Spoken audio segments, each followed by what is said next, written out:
Street Chicken. Welcome, One Ring, Book 2, The Shadow in the East. This is Chapter 4, entitled Of Tyrants and Troubadours. And here we go. I use some top-down maps in this one. It's a little unconventional.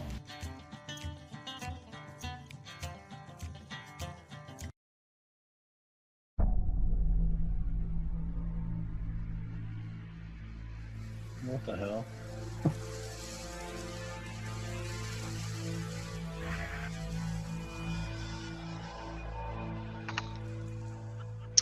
It's a little prologue.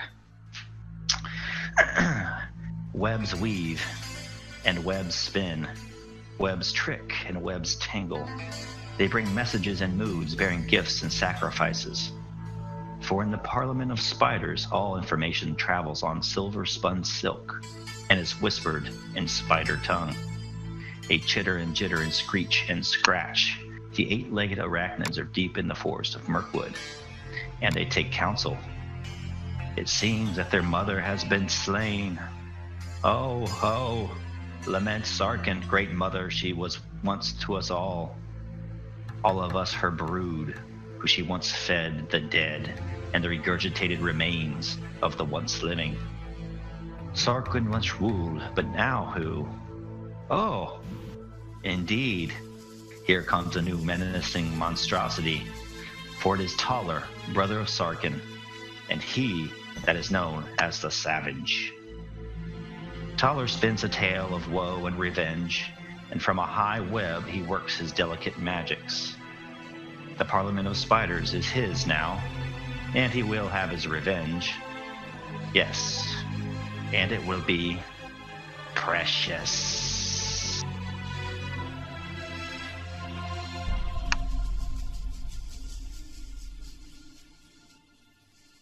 So Vidar is going home.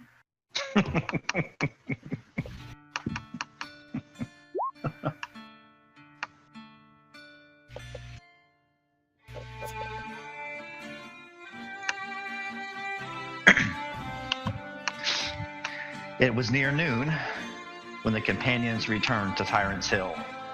There were wisps of cloud wandering across the pale blue sky from west to east, and there was a faint breeze.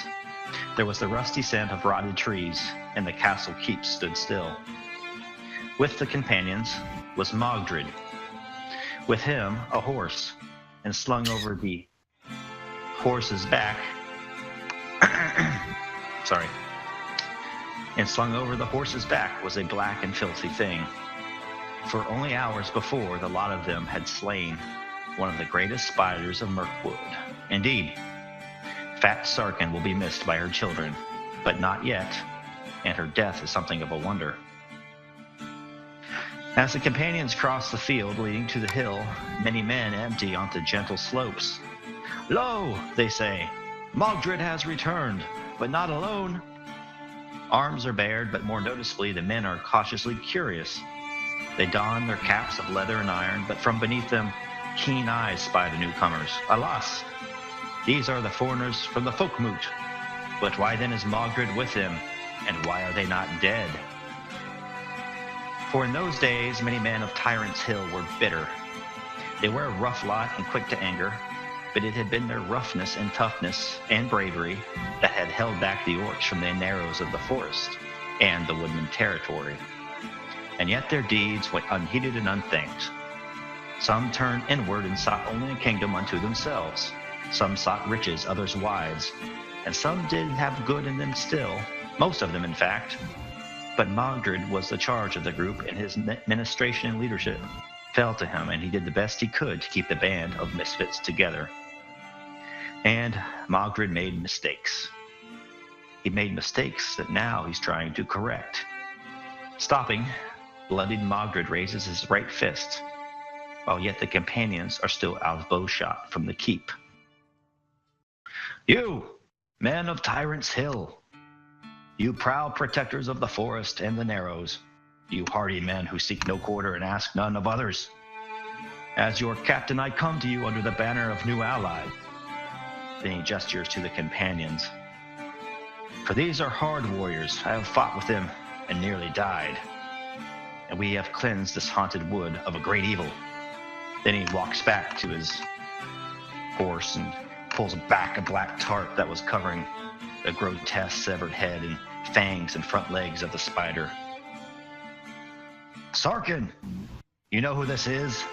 Though none of you have seen her until now, I wager she crawled through your nightmares in sleeps past. Sarqin is dead. A great murmur comes up from the keep, and one man steps forward. And who are you with these new allies? Pray tell. For it is I, Humbert Helmsplitter, who asks, and I am your loyal man. And though I believe your words and give thanks that the beast you bear is slain, I am not quick to trust this lot. Though for you, my lord, I would do most anything. And he holds up his bandaged right hand where a blossom of blood is seen. Then the gruff man begins to laugh, and the mood is lightened somewhat. So this is a guy that Mogdred put the fork through his hand last session. Aravul, son of Arafel, and his company may introduce themselves, answers Mogdred. For I will not put words in their mouths, or deign to speak their minds. And here's this gentleman here, Humbert Helmsplitter. And Mogdred kind of goes over to Aravul and lets him introduce himself first. Aravul steps forward behind Mogdred, looking down upon Humbert. Yes, as he said, Aravul, son of Arafel, of the east of the Misty Mountains, of Cardolan, fallen kingdom that will once be rebuilt. And this is my fellowship. And he kind of waves his hand behind him, allowing them to speak up as they will.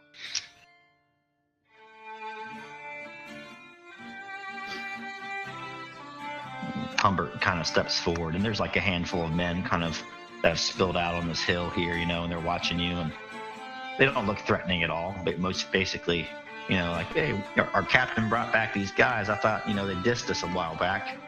Why should we let them in? And in fact, why should we trust Mogdred anymore is basically the gist you're getting. And Humbert says, well met, Aravul, son of Arafel. But your name and titles, well, they mean little here in this wood. You find yourself in our kingdom. And Lord Mogdred, well, at least once he ran, administrated this lordship with dignity. Vidar steps forward, and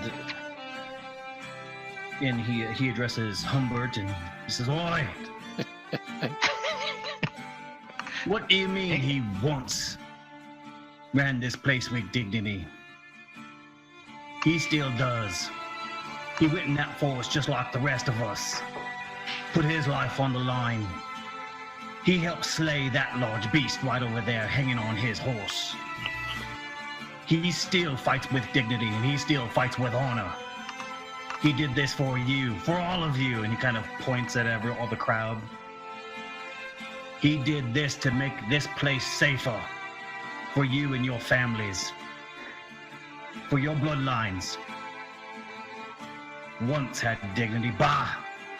This man here, he still has dignity.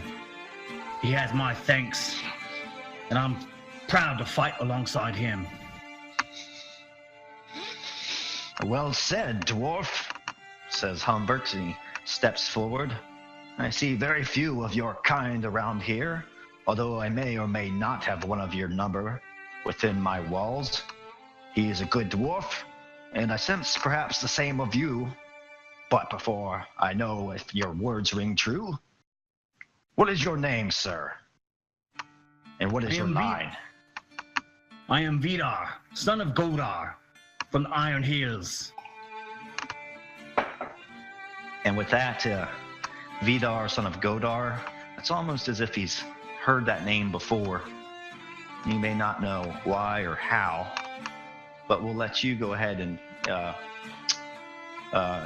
kick off kick off this little encounter here. So the tolerance is going to be the highest valor in the group because Humbert values bravery. So who has the highest value of valor? Does anybody have 4 or is it just 3? That's 3. 3? Okay. What's yours, Vidar? I believe mine is 3. Let me just check. Oh, my valor is 2. That's fine.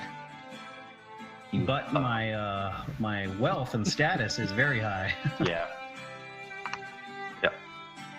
So Vidar, son of Godar, I'm going to give you an automatic success, if that's all right, because of that. Oh yeah. Because he knows who you are for some reason. You're not quite sure. But yeah, Humbert is impressed so far, and so he has a threshold of 3, and so each of you can kind of make your social check, and you need to see how many successes you get before you meet that threshold of 3. Does that make sense? Can I use my lordly trait? Yes, you can use that, and I'll let you roll twice and keep the best one. So what are we rolling? What do you think would impress Humbert? Yeah, and inspire. You kind of announced yourself. Yeah, so Inspire. Arvul, after Vidar is done speaking, nods. Yes, well said by the dwarf. Mogdred has aided you with his blade and with his foresight. And he says, if holding this small place is what you aspire to do, then you could do that. If ridding these lands of the shadow that creep forward, worse than spiders will come here. You will find yourself overrun by orc and other foul beasts, and this place will help you not. Rise up under your leader. Rise up under his foresight and wisdom. We all need as many allies as we can get. And with our words, we turned you away at the moot, but with our words we can also give you a reprieve. If you show wisdom here today, Humbert Helmsplitter.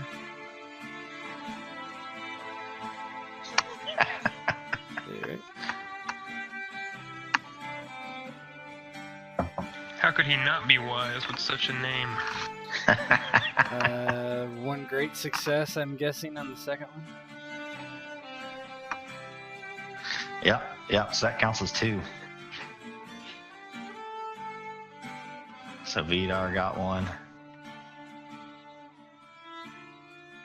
I'm just gonna mark it down here. Yeah. And then you got, 2 successes? If the target number's 14, we'll do it again. Yep. And Humbert, there's a guy that kind of comes out the door besides him, and he's kind of, who is this here, Humbert? Hey, it's Mogdred. He has returned. Well, it looks like I'm late to the party. Hey there, my name's Wheezy Jeb. Oh, and he kind of overhears the introductions and says, we're among the rich and famous, eh? But who are these other ones? The lady with the bow, the halfling there, the elf, and who's that man with that shield half as tall as I am?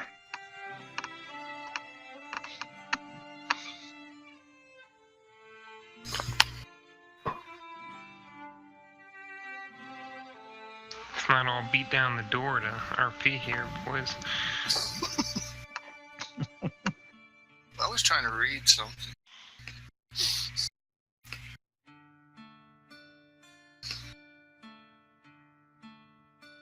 I'll go ahead and go then. Alma would sort of arms crossed and look over to Wheezy Jeb. Alma, daughter of Osman, woman of the wilderness from the north. Aye, Jeb says. It takes a brave lady to make it down this far. rumors of the haunted wood and such, but I sense a capable sort. You have that spark on your eyes. A dangerous woman. I assume you can handle that bow as well. Alright, make your roll there. Oh boy. You're not the most social of folk. You've done any courtesy? Yeah. Let's see. You can do courtesy. What do you think? I'll take a look and see what Let me look here. Encounter outcomes. I've actually got 2 in persuade and courtesy, fair enough, so There you go. I'll go with persuade and oh god, how would I even repeat this?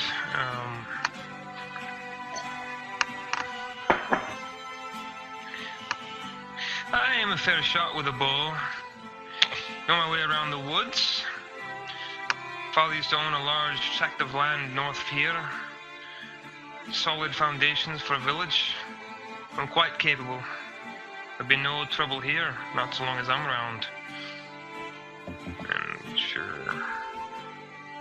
Hey, plenty of trouble. Good times. So now that you should see a sheet at the very top called Eye Awareness. See that? Yep. So Ghost, why don't you go ahead, so bring that sheet up. I think I gave everybody access to it. And just increase that endurance by 1. I'm kind of using that as an eye awareness counter. Red bubble you're talking about. So Okay. yeah, do it on the sheet though, so I don't have to bring out that token every time. Did it. There you go. Sweet. So then I update it. It should update. Yep. Cool. Alright, he just wheezy Jeb, like doesn't hear you. He starts to cough. Just misses half of what you're saying and says, very well, very well. What about the rest of you? The shifting accent.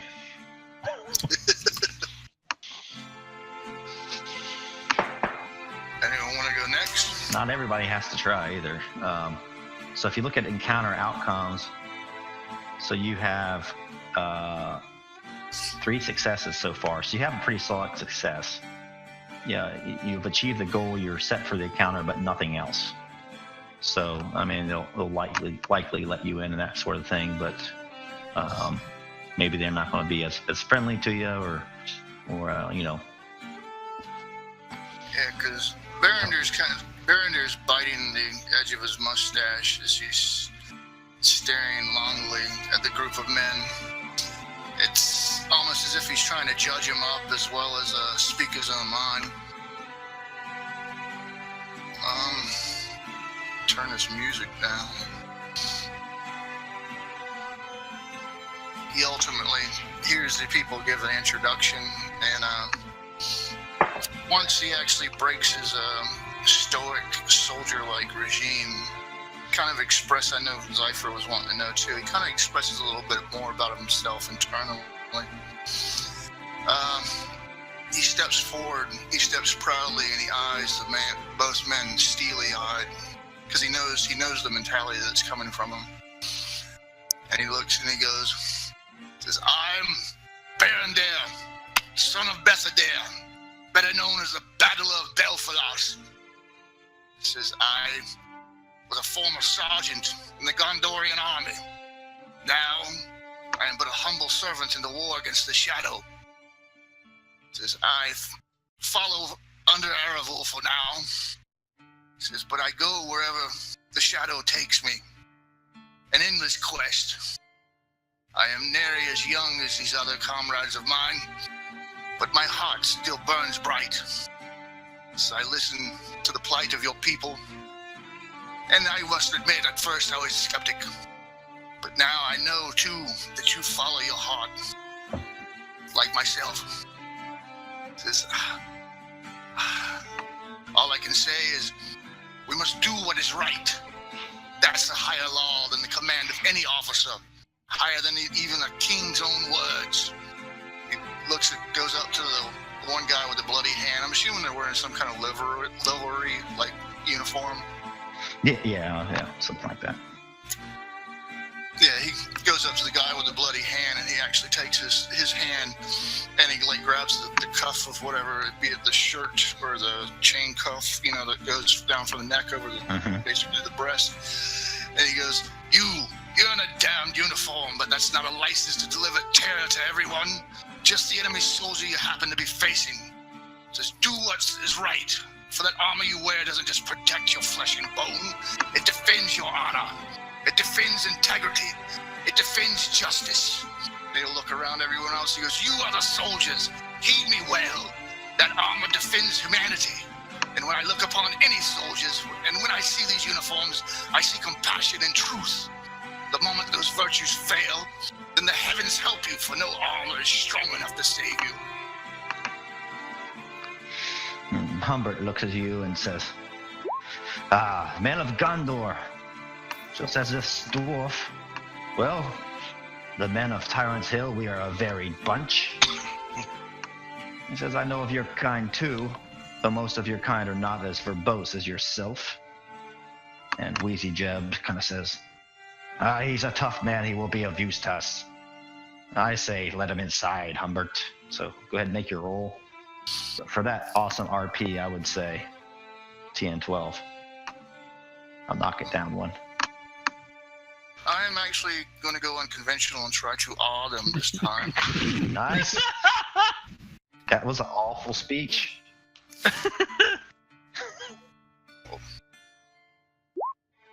Hey! Unconventional success.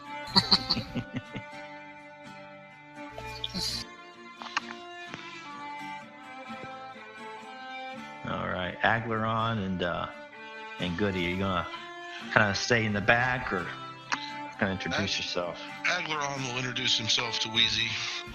He steps forward. Says, I'm called Agleron. I serve as scout to Thranduil. It is upon my king's bidding that I follow this man. He points at Eravil. And Thranduil, he knows of him as well. Another famous name. You guys are dropping names here. Tagging people on Twitter. at Thranduil. At Gondor. At Cardalon. All right, make your roll.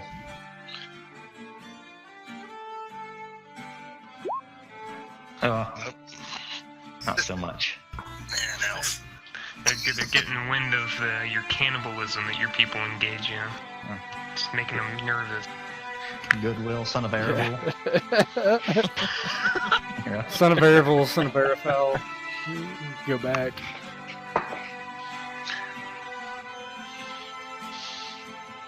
And Goodwill steps forward a bit and kind of does a curtsy, bows deeply, and he says, "The name is Goodwill. Goodwill Tuk Tuk.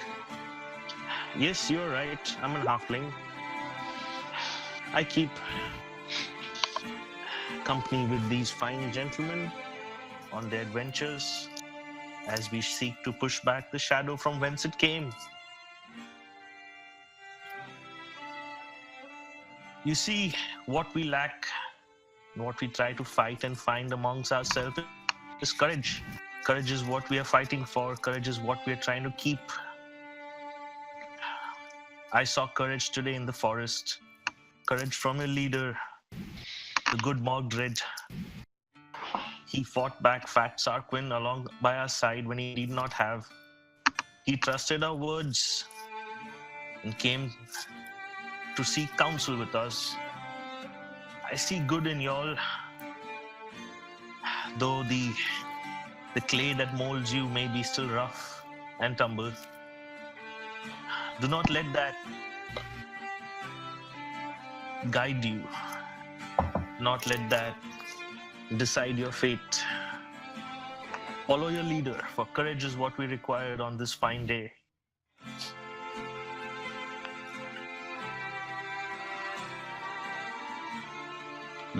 They seem quite pleased with that. Why don't you make your roll as well at TN12? Okay. This would be to kind of round out everybody's performance with a courtesy to, appeal to their better senses as to our true objective and demeanor.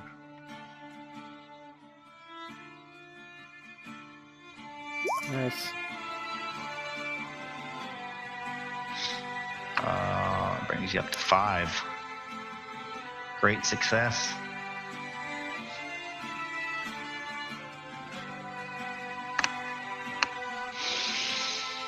Humbert's helm slitter kind of folds his hands and he's said, Mogdred, slaying such a beast, well, that's nothing to snort at. You're welcome back into our ranks as if it was my choice in the matter to begin with. And the men kind of all cheer again. And Wheezy Jeb, very well. Come inside. And it's past noon now, and I suppose you're famished. Old Emma is preparing to sing a tale tonight. She's one of the only 2 women here. And come inside, sup with us. I suppose we have much to talk about the shadow that grows in the south, and the dealings with woodmen in the north. And they kind of turn around and start to head into the keep there, and with them, all the men start to filter in, and they kind of they drop their weapons, and the sun overhead starting to kind of fade into the west. It's past noon now, and they welcome you into their keep. Some of the men look a little more pleased than other ones, but everyone's happy. Seems happy to at least get inside and get on with their business.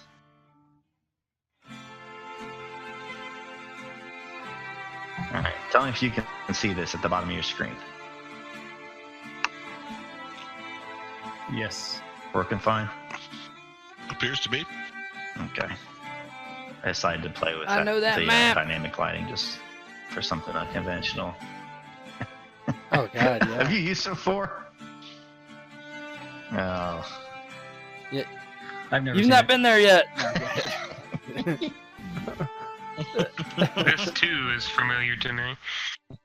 I believe this is called Shizare. All right. So the door opens. This door here. That kind of opens up, and you guys are all let in. And as it opens, you can see Humbert and Wheezy Jeb kind of walk in. And they say, "Welcome to Tyrant's Hill. Don't take too much offense at the name. The only tyrant here is Mogdred because he likes to do this to people." Humbert raises up his hand again, and Mogdred kind of laughs in a gruff voice, and he says, "Sometimes the pig-headed must be taught a rough lesson." And as you guys all walk in, there's men kind of here. They're sparring, and you hear like the clang of swords, cling, cling. And there's some other guys kind of sitting around drinking and kind of listening to music. Some people are like, playing the fiddle. And you see 2 kind of barmaids kind of sitting on some steps here. And both of them are kind of serving brews to folks, and they have their legs and stockings swinging over the ledge of this stoop. And as you walk in, one man, Berendir, you note, seems to be his clothes are dirty, but he has some of the raiment of Gondor that he's wearing.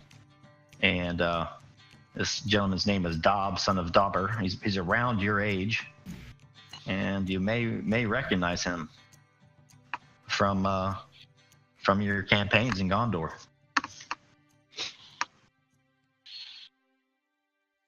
And he most certainly maybe recognizes you. He kind of turns around and says, "Berendir? Have my eyes deceived me? You look much older than when I saw you last." Berendir will let a moment of nervousness overcome him, given the circumstances of his presence, even being here. but he'll squint and try to recognize him. Do I recognize him as Dob, son of Dobar? Yeah, you might. Were you in the Battle of Osgiliath? Probably. Where they overtook, they took back the East Bank. It'd be about 14 years prior to this.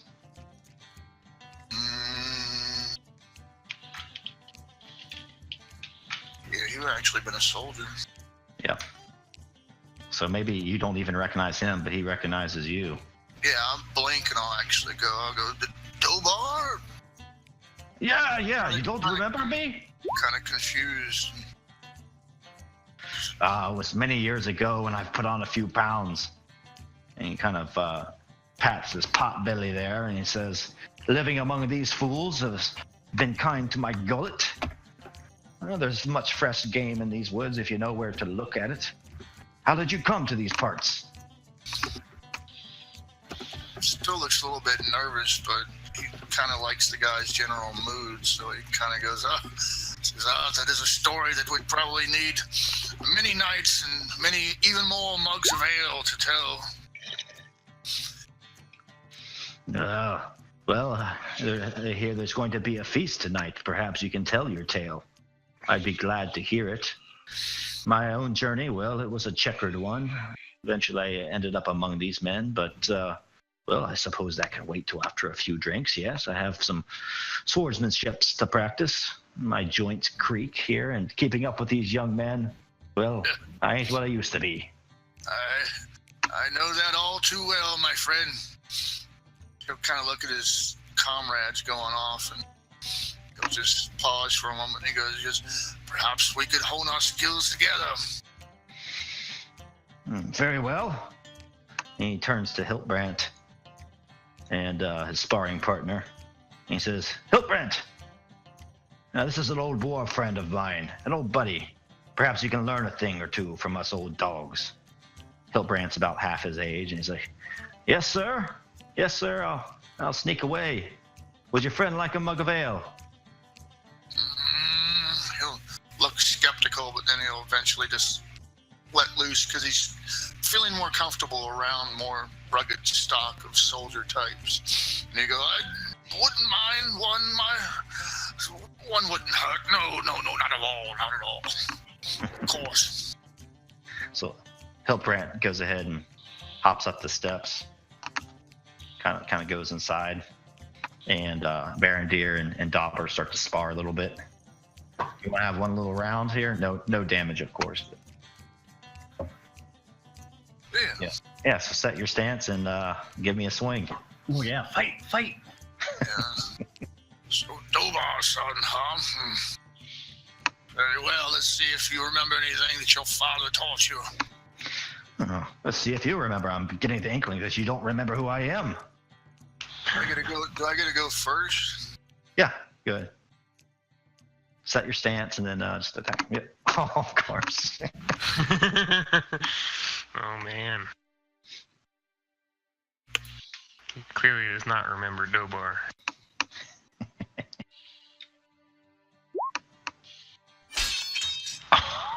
Oh.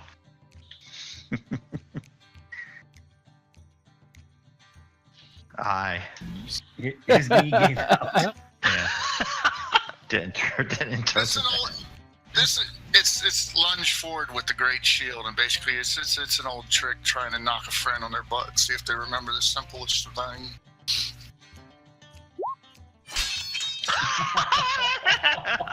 Oh my God, he would have dominated you. He's a good guy though, so Yeah, he does. So Berendir lunges forward with his shield, and maybe his knee gives out or something. I don't know what happens, but Dobar kind of pivots to the side and grabs the shield and uses its own weight to thrust Berendir forward and kind of trip him, and Berendir kind of face first into the dust and says, I see you have some sort of degenerative disease. That's why you've forgotten me. It also has made you slow. Yeah, Berendir will fall to the ground because more than anything, it was just wanting to test to see if the guy had any merit with his maneuver. he'll fall to the ground and look kind of rather shocked, and at the same time he'll get up looking a little angry, but then he'll start to grin at himself when he stands up. He's like, just testing the waters, old friend, just testing the waters. And Doc offers you his hand and helps you up. Definitely take it. And then he's just like, sees that you haven't forgotten everything that we were taught. Yeah, there's a cheer that goes up as they spar, and not at all, not at all. I look forward to seeing you inside at dinner.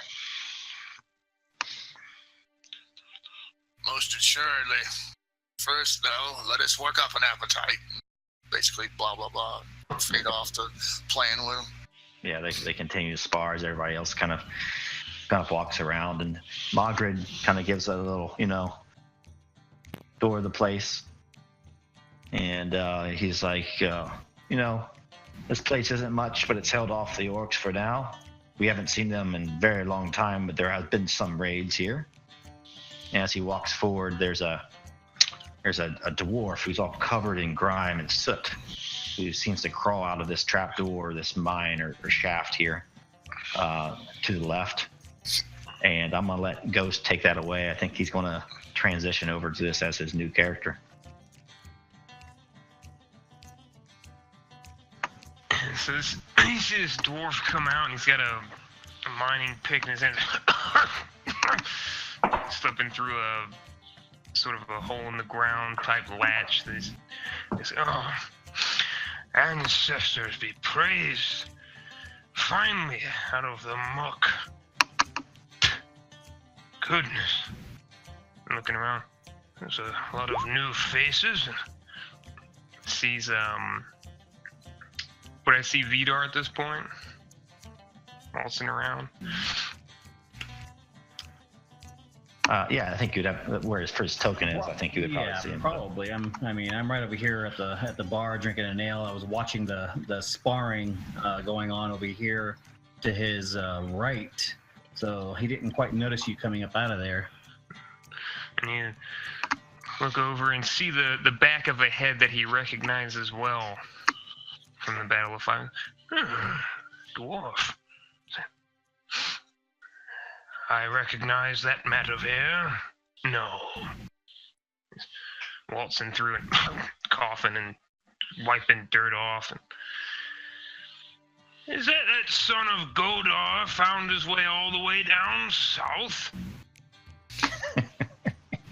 And Vidar hears someone, mention Gondor, and he just kind of stands up straight. He doesn't turn around, but he stands up straight, and he brings his tankard of ale down in front of him, and then slowly turns around, and he sees Grimoire. Is that his name? Yep, Grimmer. Grimmer, walking towards him. It is you. Oh, God. Why, the ancestors, how long has it been? Not since the fight. He's hollow on. Good Vidar. Goodness. Is pushing past everybody. Oh, is that you, Grimoire? Aye, one and the same. What are you doing here? You were the last person I thought I'd see here. Oh, well, mining for gold. This settlement certainly has precious metals underneath the ground. And he pulls Vidar close. These manfolk are foolish. They think I can speak to the stone. They've been giving me food to mine underneath. Oh, yes, I think I've pulled that trick once or twice in the past. Right. They're just letting you pull it out, huh? I've been digging through mud for nigh on 3 months now, and they keep giving me food and beer. I'm not ever going to leave. Well, I may leave, but maybe not anytime soon. My goodness. How long have you been here? He counts on his fingers. No. Oh, I'd say 3.5 months, something like that. And at this point, Vidar would kind of like turn to the others standing around, while Berendir is off, kind of sparring over there. He'll turn with like this big grin on his face and holding his tankard up, and he'll look for anyone who might notice. He says, "Oi, look at this! Look at this right here! Oi, you look at this man right here! I fought with him in the Battle of Five Armies. Side by side, we fought. We did." And he's looking at Tuk, and he's looking at Aglaron and seeing if anyone is paying any attention. Arvel is just kind of standing over here, leaning against this wall and just watching kind of absently and just nods. Another dwarf.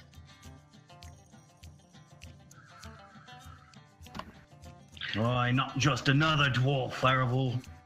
Not just any dwarf. This here, he's a veteran of the Five Armies. He is war-hardened. Master Grimur, are you as rich as Master Vidar over here? Vidar rich? Not my Vidar that I know. No, he could hardly scrabble together 2 coppers, let alone travel with a full coin purse. I believe he found a belt. And he kind of just shrugs. I've got lots to tell you, Grimur. Lots to tell you. Oh, you'll have to regale me with the tales, I suppose. My stories about digging through mud won't be as exciting, but I might have some road stories that'll warm your cockles. Oh, I'm sure. And he kind of takes his tankard and he looks over to the winches and, kind of motions over to them. Why, you lass? I need a tankard over here for this man. They're more than welcome to come over after they hear their talk of gold and riches. All of a sudden, Tilly, Buxom Tilly, is quite close to you, Vidar, and she has 2 giant tankards of ale and pretty much shoves them in both of your faces and say, "Drink up, boys! Just an aperitif, shall I say? The main course is coming. Emma, why don't you go inside and baste the beef?" Oh, thank you, lass. Yes. I think tonight's gonna be a good night, Grimur. I whispered, "Oh, yes," and I whispered, "Oh, don't encourage her. She's had some strange tastes, I hear." Emma goes and sighs and says, "Yes, mistress." He goes and she sighs and she curtsies to Hiltbrand as she sees him in there and kind of goes into the kitchen. And Tilly's kind of arm in arm now with Vidar, chatting him up a little bit. "I've never seen 2 dwarfs at once in one place. How amazing." Oh, let me tell you about this one. And he goes off and he starts telling Tilly his stories about Grimur and their battles and basically old war stories, their home, where they came from. Our rules like, if you need bellows for the fire, just point their mouths at it where they talk. The hot air will be coming out fast and quick.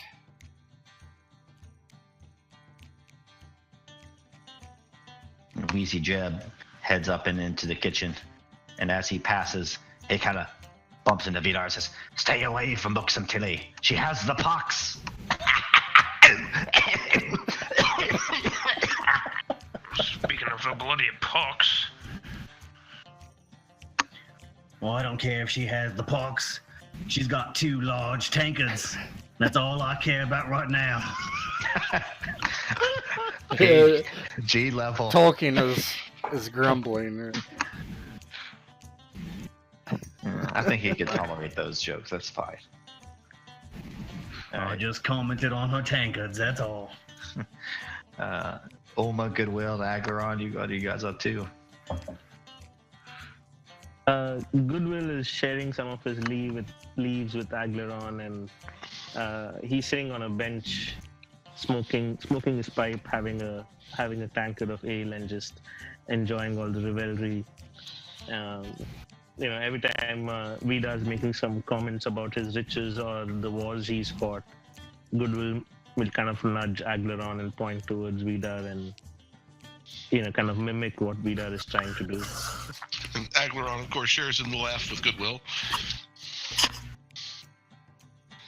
And as you do that, there's a young chap, probably in his late teens, maybe 19 years old, and he comes and he smells your smoke from across the courtyard.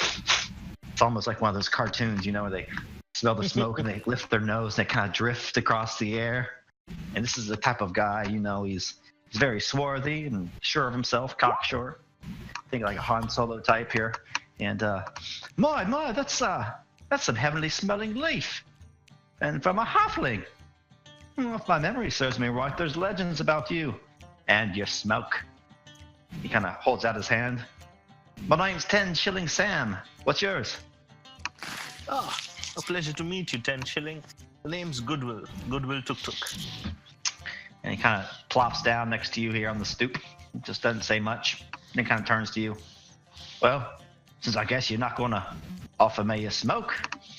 Well, I'll tell you about do not see a pipe in your hand yet, young man. And just Does he kind have of a pipe in his hand?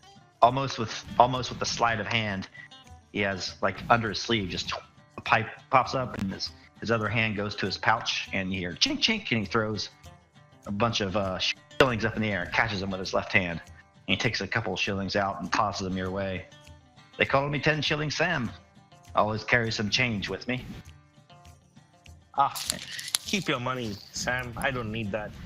And Goodwill kind of takes a little bit of the leaf from his pouch and hands it to Sam and puts it in his pipe and packs it up for him. Well, here you go. And then Goodwill takes a long drag and creates a couple of concentric circles that flow through each other.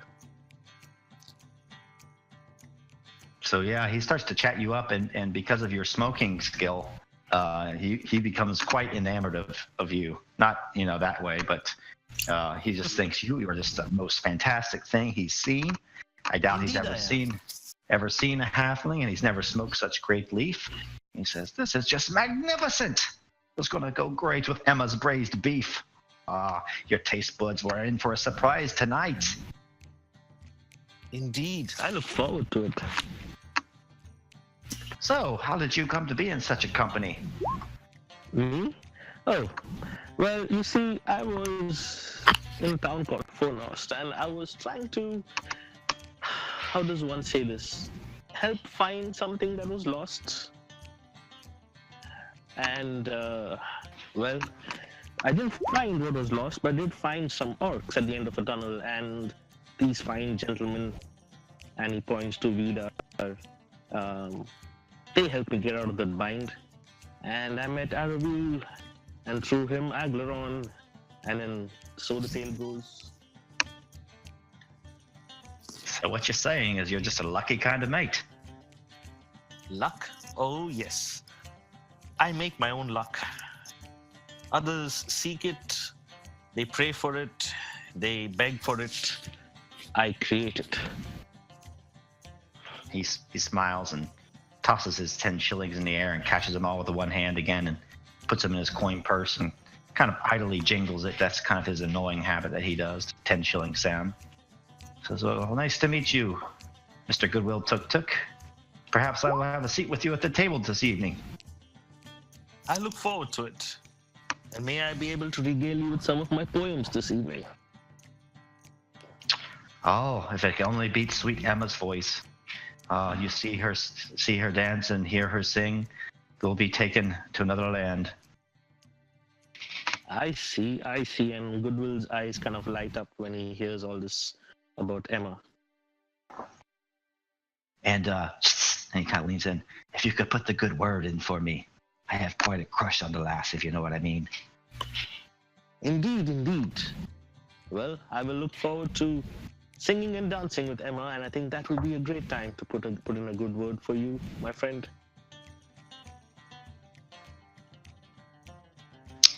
And 10 Shilling Sam empties his pipe out on the ground He gives Goodwill a nod and his friend Aglaron as well. And he hops up and kind of heads into the kitchen.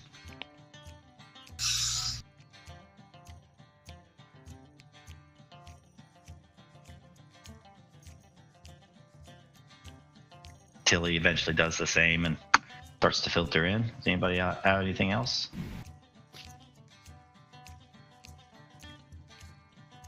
Boy, Grimo, how's the food here? Oh, well.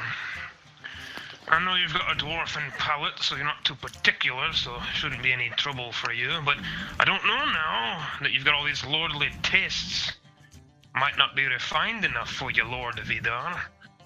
Ha ha! Well, let's go find out, shall we?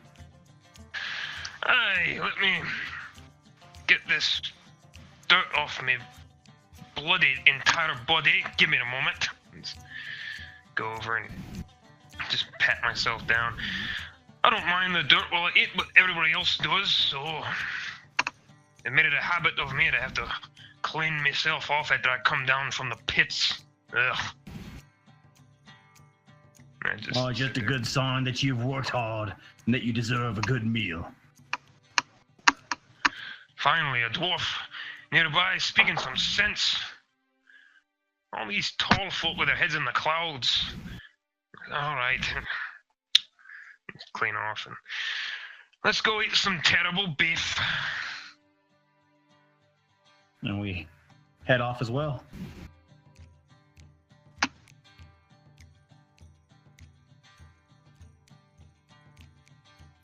Goodwill goes up to Araviul and he says, Araviul,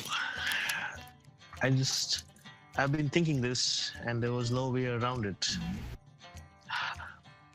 I do not yet know if everyone in this keep can be trusted. And if not, it will soon get out that there is a halfling amongst this keep and close to what's the place we were going to after this? Fenbridge Castle. Fenbridge. They're not super close to it. You're like right on the borders of the narrows of the forest where it starts. Let me just show you. So, just right when you cross over into the red. Okay. Where you guys are, and then that the Black Tarn is on this square here. Okay. So he looks up to Araviul and he says, well, I do not yet know if my presence here is going to bring us any ill fortune, but I feel we must keep our wits about ourselves. Yes, I do not trust any of them, to be quite honest. They seem fair enough folk, but who knows what lies in the hearts of men? Don't worry, Goodwill. Regardless of what happens, I will be here with you. We won't be here very long, I suspect. We'll eat their meals and wait until the daybreak and head out on the morn. Where do you propose we go to? Do we continue on to Fenbridge? Or do you think we have enough to go back to Lord Elrond? Though crossing the Misty Mountains is not something I look forward to. He kind of looks down, to the ground and kind of shifts his feet. Yes. He looks over Goodwill kind of at the building behind him. I think we should head to Fenbridge. See what we see there. It will be the darkest place we've been so far. This side of the Misties, into the heart of the Mirkwood. We need to see, I'm afraid. If we go back now, we may miss something that is important. We're already almost there.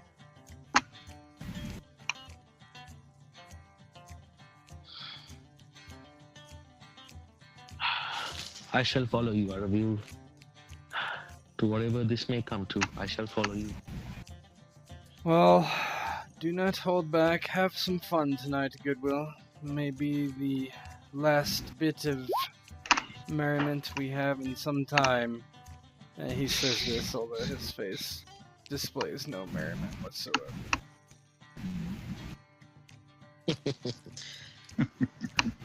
I shall, Aravul, if you promise to do the same. Can't you tell? I'm having a joyous time. Yes, indeed. The smile on your face is so radiant, I can barely see past it. And Goodwill kind of laughs and nudges Aravul. And then he kind of looks past Aravul and he says, Ulma, will you be joining us? I suppose for a time, but I do not trust these men either. Yes, I would watch yourself for certain. You seem to be quite a bit enamored with the women that are here, and adding another, I'm sure you'll gain their attention sooner or later.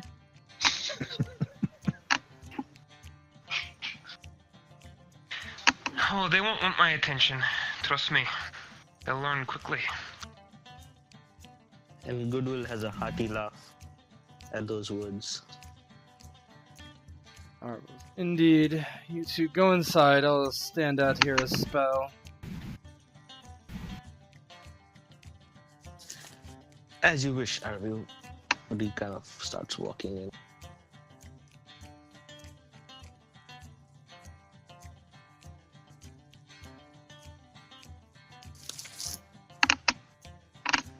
It's during this time that Vidar is telling Grimoire basically he's kind of regaling him in the stories and the fights and the battles and the adventures that he's had since joining this group. What is it? A year, 2 years ago now.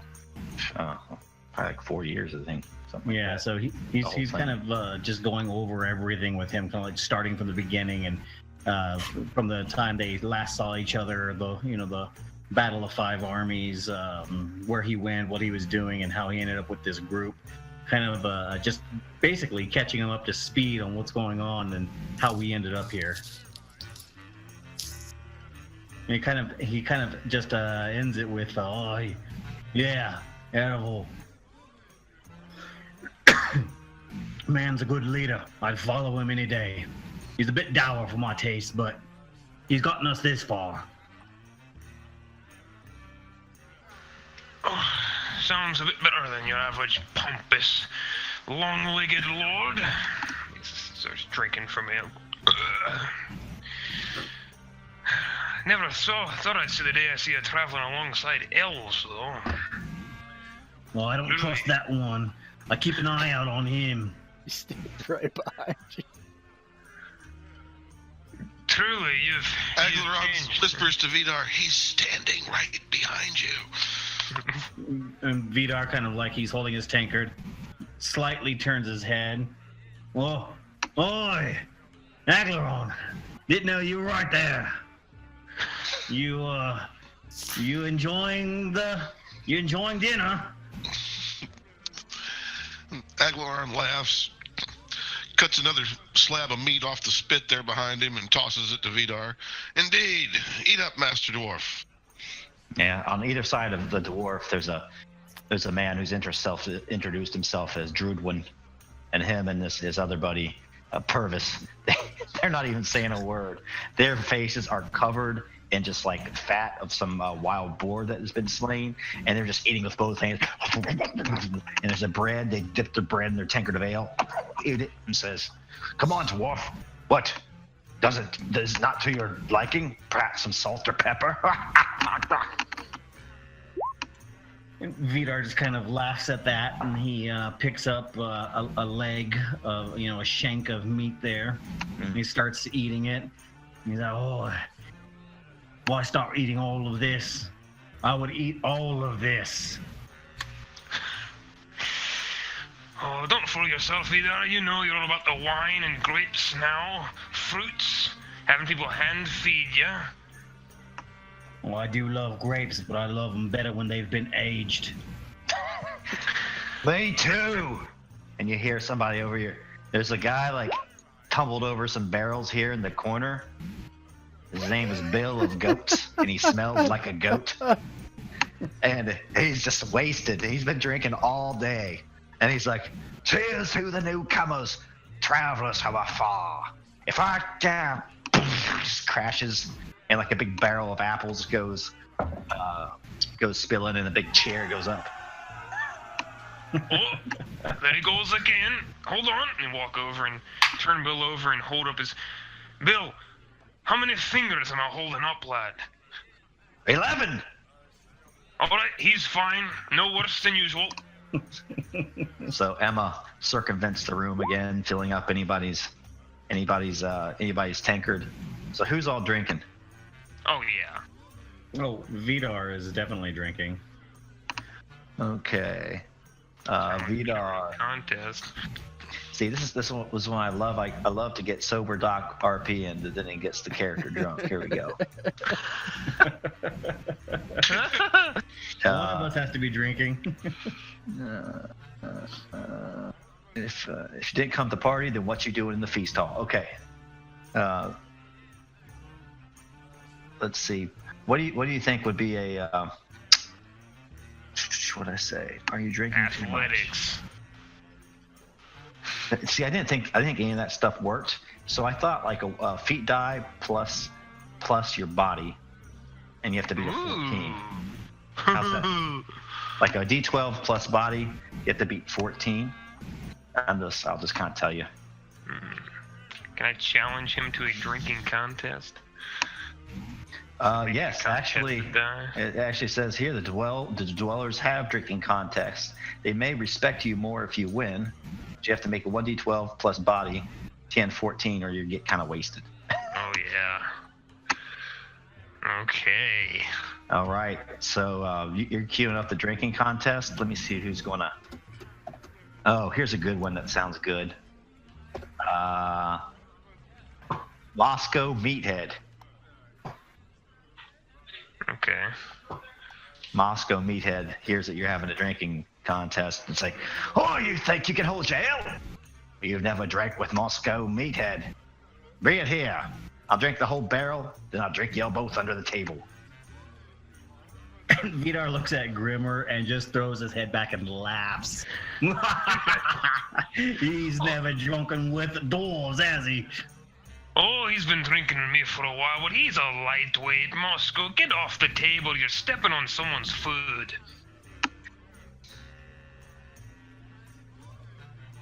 All right, who wants to go first? Go on, Doc. Oh! You get pretty drunk. Let's see what. Damn.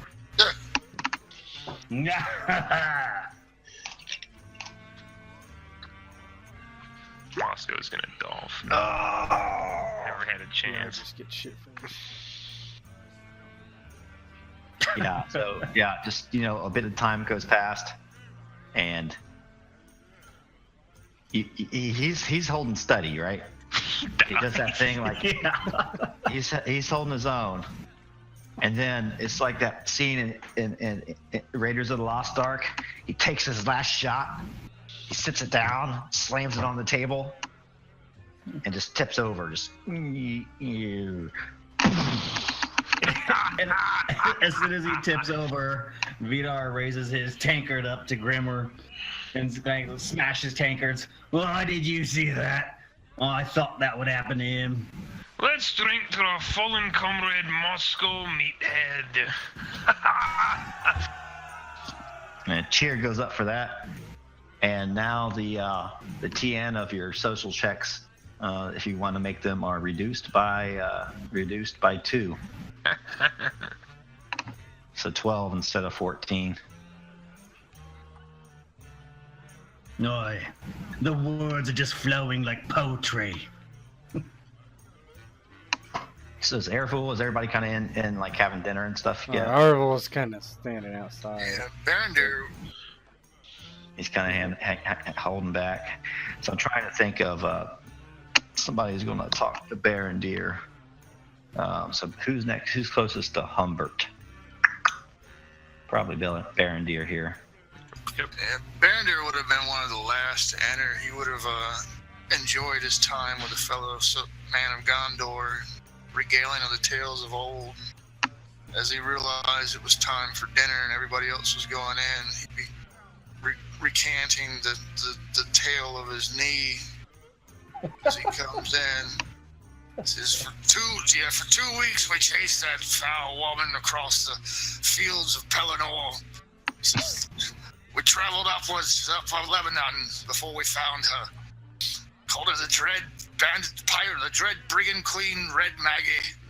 This seemed to be the product of some manner of corsairs of Umbar and some unfortunate lady of Gondor.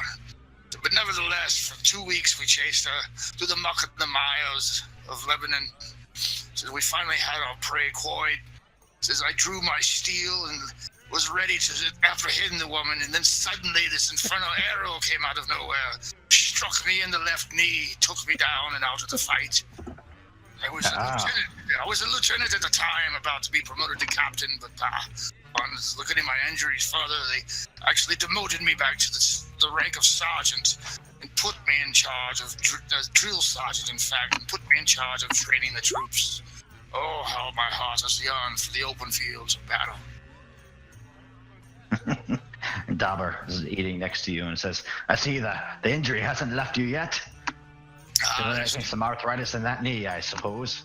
There's still much fight left in this old frame. I suppose there is. I suppose you'll get comeuppance when we spar again. I deem it luck. Perhaps you were weary from travel. After all, you've just done battle with that great beast. I tell you, there'll be tales down south in Gondor. Tales. Berendir, the Spider Slayer. I did what any good soldier would do. Simply fight our foe and prove ourselves victorious. He's talking to you and kind of catching up with you, and he says, oh, your tale was full of glory, but perhaps mine was an unhappy tale until I found these men here, and, well, I feel at home again. He tells you about how soon after the military campaign and when you fought together, there was a pestilence that soon spread over the Anduin River, and his family all died of disease, unfortunately, and he blames the shadow for this, and those workings over in Mordor where smoke was eternally rising from that wretched mountain. And he says that after that he took to wandering and came upon a trading caravan and eventually made his way to Dale years later, and then on the way back to Gondor his company was beset by orcs. And then during the East Bite, he wandered for days in the wilderness and nearly died, and he was found by Mogdred and his men. I tell you there, I nearly died on that forest floor. I was going to be food for spiders, orcs, and those nasty black squirrels. I hear they eat human flesh. If not for Mogdred and his men, I'd soon be a dead man, but instead they nursed me back to health. Well, I found a home here, and here I'll stay for the time being. They're mostly good men, mostly. Why don't you give me an insight? See if you sense anything, Berendir. Insight? What's that?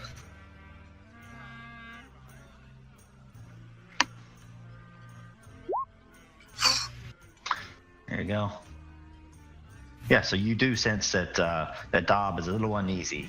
That he's good friends with most of the men here. That perhaps there might be a certain detachment that he's still a little bit leery of.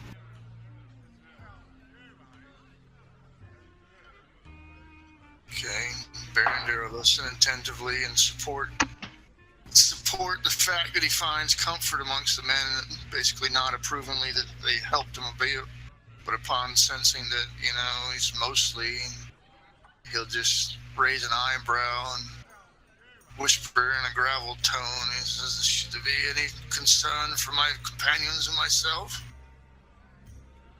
I don't think so. Just stay away from some of the men. That man over there, and he looks over towards Cuts with Billwine. He said, he's kind of a nasty sort. Likes to drink too much, and when he does, he gets a little bit handy with Emma and Tilly. Most of the men have seen away with that. He's good with a sword, though, and brave in a fight. That's why we keep him around. The rumor is that he is, well, not alone. Yeah, I keep to myself. Myself and 10 Shilling Sam and the other good men. We go hunting together. I suppose you can't ask for paradise here in the middle of Mirkwood. Indeed not. Living in such a perilous place and having shed so much blood, I shudder at the thought of what y'all have to endure. Since I also know that some men's minds will turn inward on themselves and they'll get lost in the violence. Let us hope that it's not the case with your friend Cutswift. I wouldn't call him my friend, but I fought battles with him. You won't try to get lost in a grim mood. Says perhaps we'll discuss such matters at a better, more opportune time. For now, however, we're supposed to be feasting, is it not? That ale was mighty tasty. Perhaps I'd have another. Kind of looks skeptical at himself that he's asking for a second drink. Absolutely. Tilly, would you be so kind to bring us another ale? She goes ahead and brings you guys over, and the scene kind of switches over to anyone else who wants to work the room a little bit.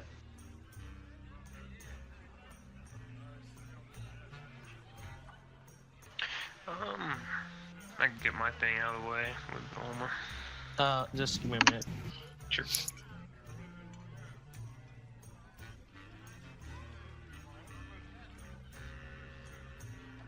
So, Goody's been drinking and kind of walking around the room, making, greeting everyone, making friends, and then Small talk.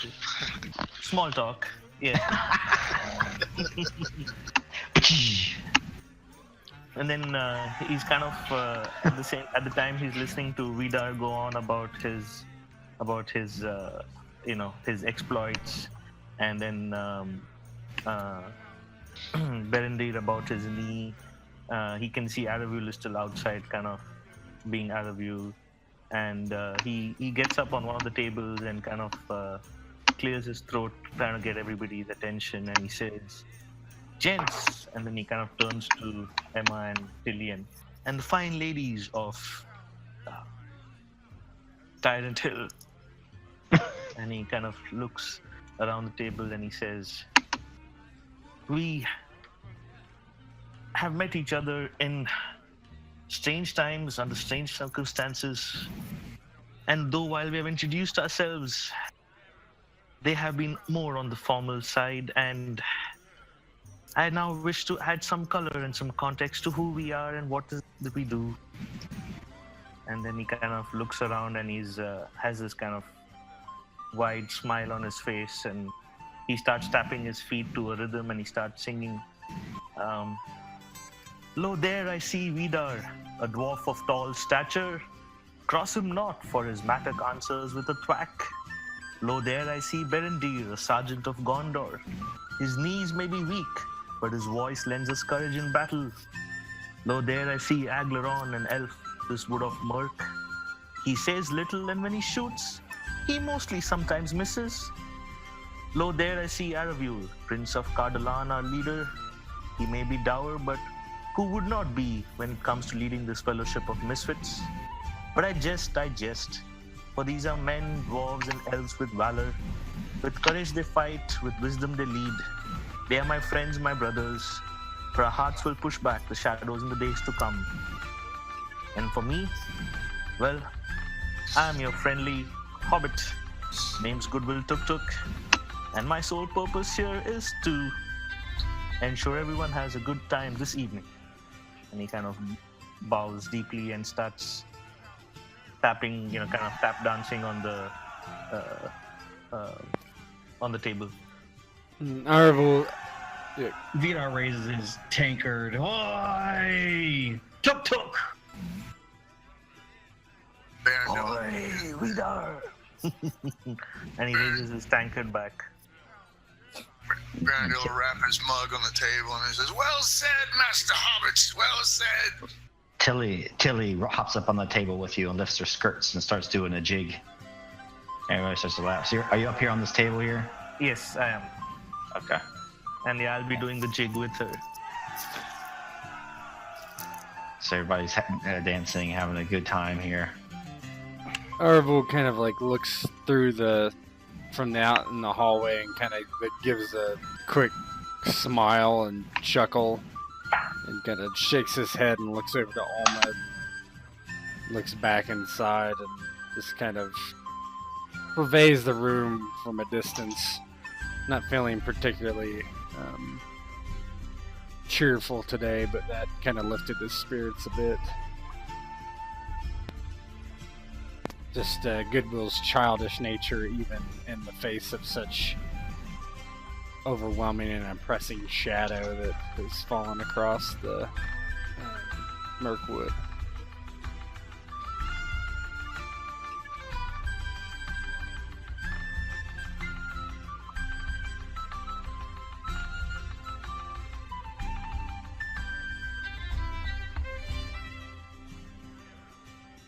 Okay. Alma? Yeah, Alma would have been looking in on the feast and quiet for the most part, but then Ereviel. Yes. I think, I don't know, my mind is troubled. Troubled? On what subject? Just the strange feeling that I felt since we downed Sarqin. I felt a shift in the winds, something different about the wood. I can't put my finger on it, but I feel as though I must go speak with my father, tell him of things that have transpired. He doesn't command a large keep or anything like that, but it is a small village of people, and he's a man of some importance there. Of course. You've helped us get this far. I wish you well. And you be careful and take care of the little one. I shall try. And he kind of looks back over at Goodwill dancing and then back to Alma. Stay safe yourself. It will be perilous on the road by yourself, but perhaps you can move quieter than walking with a dwarf.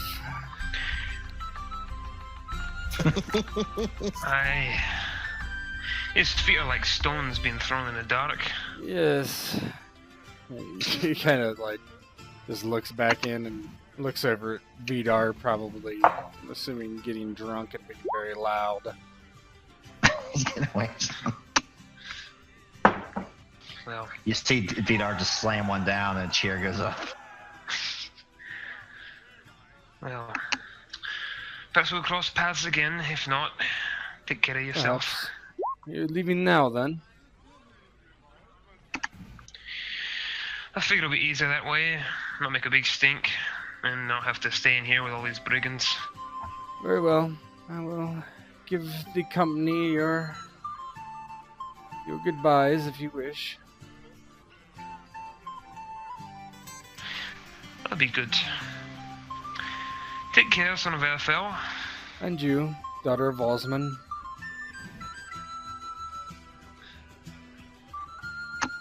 Arvel just kind of nods in her direction, watches her go, and then turns back to the party and steps inside.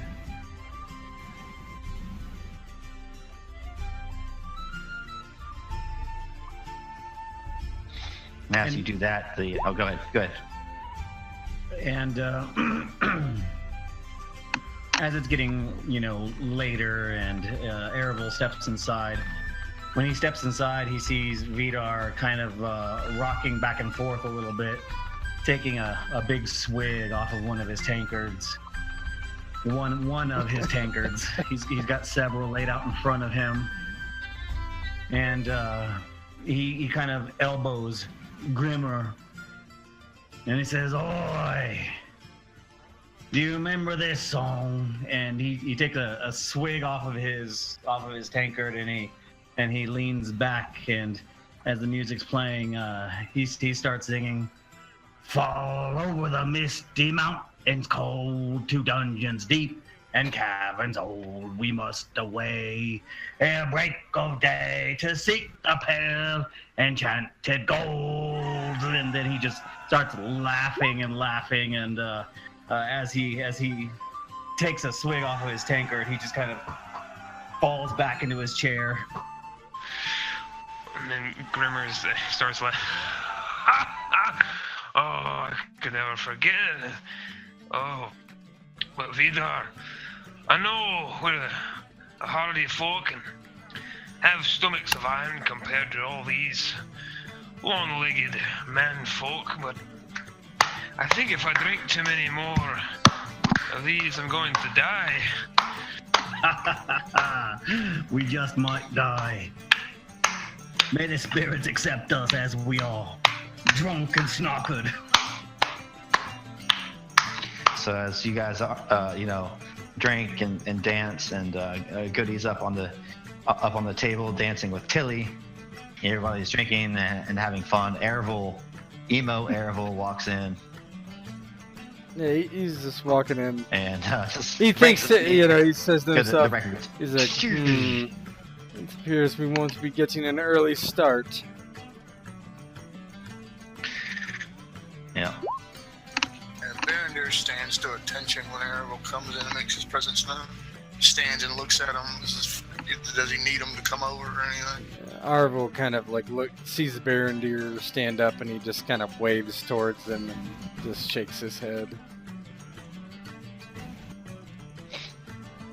Basically telling him he doesn't need it. Nods curtly, then sits back down and talks to Doe.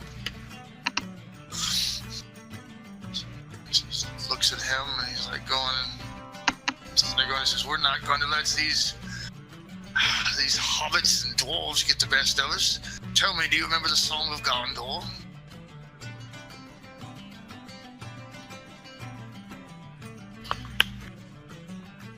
Do I remember the Song of Gondor? Perhaps I've forgotten, Berendir, or perhaps I am, 6 deep into my cups. I've got to piss. I figured just making sure that your aged mind hasn't forgotten the words of our homeland. Between my aged mind and your busted knee, we make a whole man. Perhaps this whole man shall show this lots a proper song to dance to. Get up on the table. Knock Tilly off. She's about to break the damn thing. Says, I am not some young upstart to clamber around on a table. Says, but I would stand if you would stand beside me. That I will, good man. And he'll stand to attention, and it's kind of like one of those odd wrestling moments where like you have the badass rock party intro, and then all of a sudden the Russian wrestler starts singing his friggin' theme song. And everybody just like starts, huh? But he'll start singing the Song of Gondor with him. And it'd be like, Gondor, with his mug beside him, and go, Gondor between the mountains and the sea. West wind blew there, the light upon the silver tree. Fell like bright rain in gardens of the kings of old. Oh, proud walls, white towers, oh, winged crown of throne of gold. Oh, Gondor, Gondor, shall men behold the silver tree? Oh, west wind blow again between the mountains and the sea. And start repeating the verses. And then Goodwill will join from the back and says, oh Gondor, and kind of get the whole crowd to join with the chorus. Everybody starts dancing. Yeah. Not much amusement in his. This is old professed and almost like borderline, like actual trying to do a professional anthem sound. So it's oddly contrary to the general mood.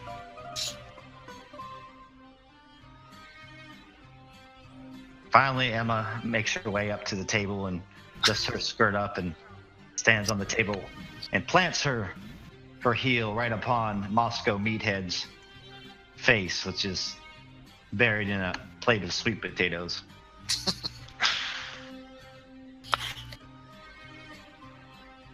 She raises 2 steins of beer up high in the air.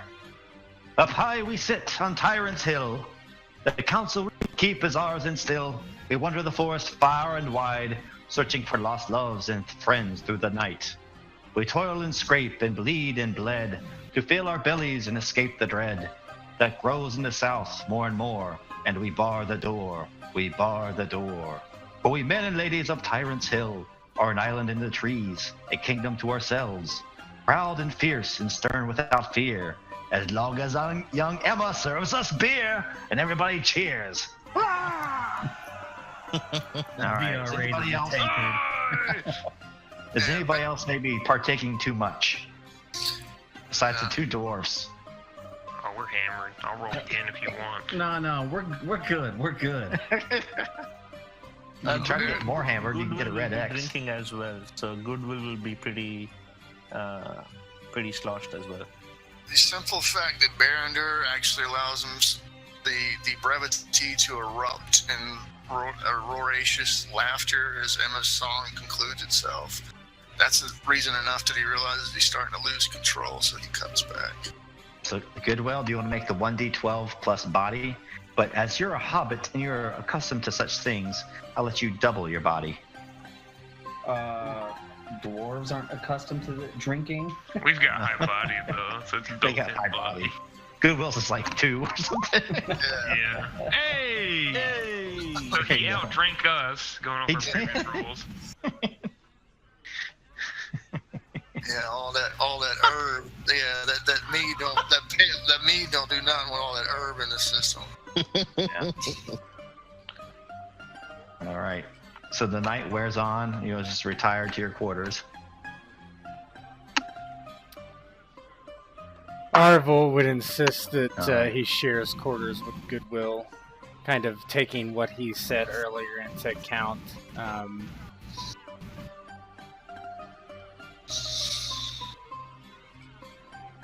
Yeah, there's one wing of the building that has like quarters all together, so you guys can all stay together through the night. So, yeah. So I think I have to move your token since I'm trying the Darren method here. Is it working so far? I do have strategy, Cotton. I do have to ask. We were served braised beef. There were cows here, right? Yeah, you saw. Actually, let's see here. This. Let me roll for it. Yeah, horses. There you go. Oh yeah, horse ain't none. Braised beef, quote unquote. Yeah, horses. That's a soldier's meal. That's cool. You wonder what happened to the 2 guys who came with Mogdred that didn't make it? Yeah, guess what? Braised beef. As they're heading out, Goodwill kind of looks around and turns to Aravil and he says, "Where is Ulma?" Can I delete her off? Sure. Okay. He looks down at Goodwill. She's taken her leave of us. She wanted to go to see her kin. And Goodwill kind of looks at Aravil, and you let her go. I am not her lord. I am not anything to her. She was our guide. And she guided us this far. Will she be safe by herself in the woods? I think she's capable. Capable enough, and much quieter than probably any of us except Aglaron. By herself, she'll be safe. And you believed her when she said she had to go and see her kin? He gives a slight shrug. I saw no reason not to. Are you sure that's the reason that she left? And it's got nothing to do with your dour mood? And he kind of nudges Aravil and starts laughing. He looks down and kind of smiles. I'm an acquired taste, I suppose. Indeed you are, Aravil. Indeed you are. It does take quite some time getting used to your taste. Now, and he kind of shakes himself. Let's head back to the bed before I drink too much and I just Yes, you could use some sleep. take a nap. We'll on be this. leaving tomorrow. Tomorrow? So soon? And kind of Goodwill kind of stumbles a little as he starts walking with Aravi. Take my arm, Master Tuk Tuk. Kind of leads him back to the sleeping quarters. And he kind of looks up at Aravi, winks, and he says, "Yes, Papa." And he starts laughing again. Oh, he's Yeah, tipsy. Arvel's like, yes, and doesn't really say anything.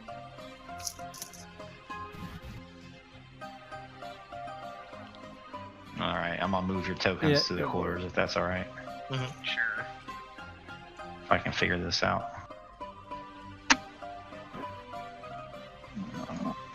Gotta use your hands.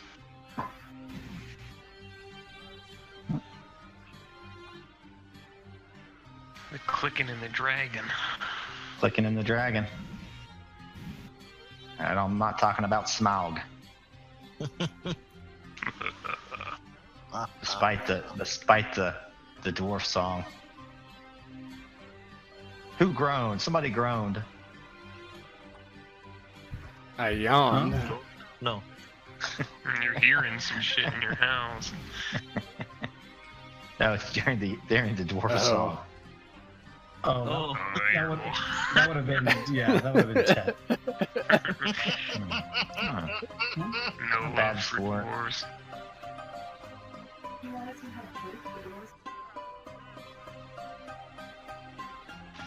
Trait hates dwarves. They drink, they have gnarly beards, bastards. They have too much fun. All right, pick your beds. There's only 4 beds. Arvel will like lay here with his back. Is that working? Yeah. Is that working though? Otherwise, If people can't find us on the map, Bo, you can shift and then ping, and it'll scroll us. oh, okay. Yeah. Go to the Yeah. north, my little There you go. friends. Yeah, it should have worked. That work? Arvel kind of puts his back to the wall and like lays down next to the door. Since Goody got here first, you'd have tested all the beds. And whichever one is the most comfortable, he will take it. Knowing somehow that he has denied Vidar this evening of a comfortable bed. Yeah, Berendir has no qualm of grabbing a bed closest to the doorway. He looks relieved.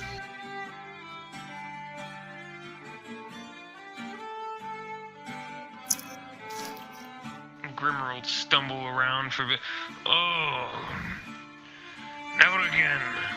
It's been too long since I drank with dwarves. And he'll just fall over under the stool and pass out under the table. It's done. KO himself. And what year is this? Was that roleplay How or? drunk I am.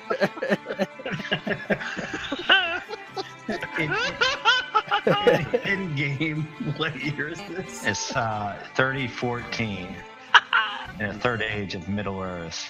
Okay.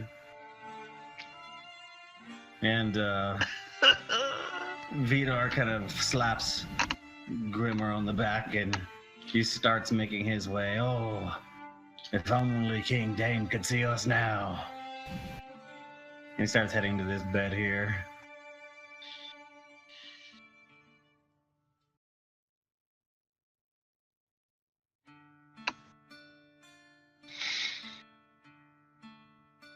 All right. We're going to wait 8 hours and then resume. No, just kidding. Long rest. Yeah, gonna need one.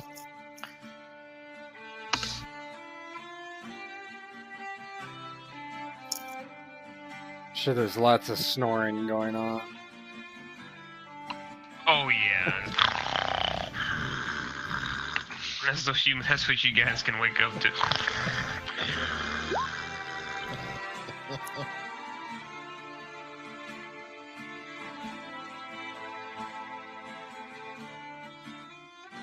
In between snores, Vidar you can hear him whispering under his breath, "Oh boy. Kill, boy." I gotta piss. I gotta piss. Give me 1 minute. Unless you guys listen. For good time's sake. I'm gonna pause the recording. No. I'm kidding. I'll mute it. Oh shit. Give me 2 minutes. Alright, yeah, I'm gonna go to the bathroom as well.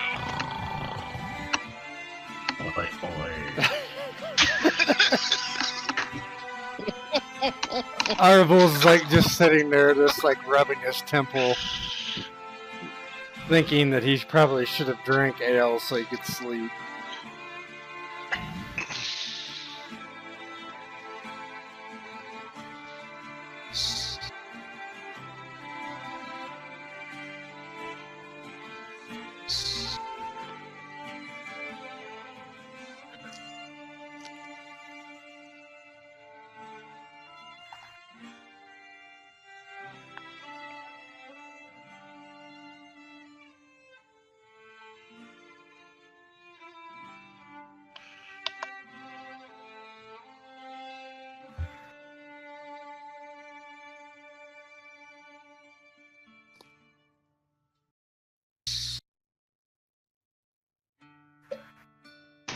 I just checked on my wife. There's a baby in the bed. Shut up. Papa! I'm born, Dada.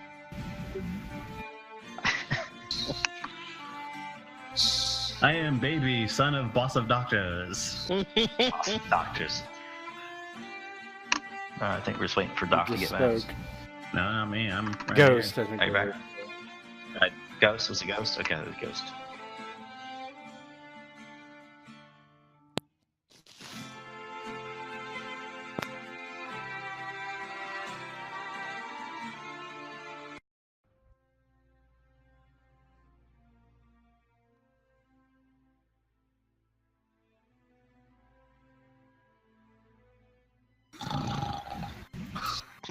Sleeping music.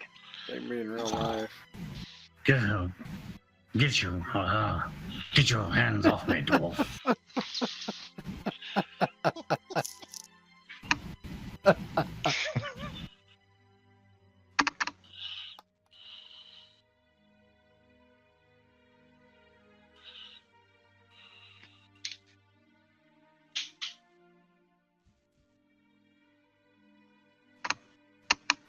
Back. All right. So before we proceed, given that Goodwill was not as drunk as Vidar, No, you have a heart. You actually are. Your spirits are buoyed. You're good. You're good to go. awesome. So in the morning, just before Vidar gets up, Goodwill will. Hey, not so fast. Okay. So then keep that stealth roll, and we can role play that out a little later. That stealth roll. Mm-hmm. With the Go in eye, the keep. so- Go in the keep there. Yep. So overnight, is anybody like being lookout, or y'all just slumbering? I'm kind of sleeping, but I'm like putting my back to right next to the door. Okay. I'm gonna- Aglaron's there too. Hell, elves don't sleep. Ah, damn it, elves. Got him. I feel the same way. Erevel, awareness 16, Aglaron 14.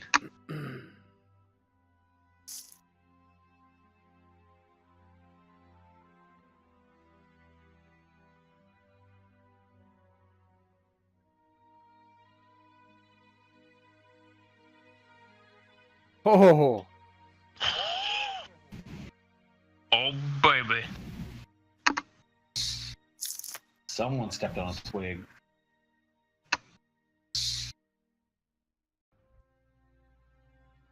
Haggler around, leaving us in he suspense. went over. He said away from keyboard. Okay. Ah.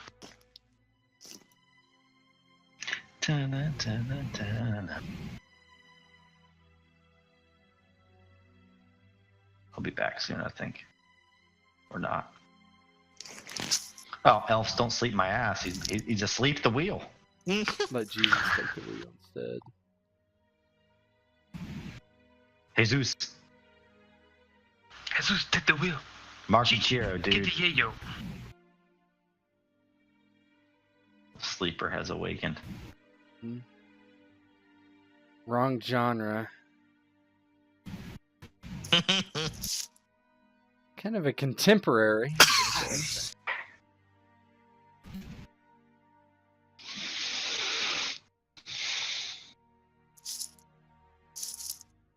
Not often one gets to say that.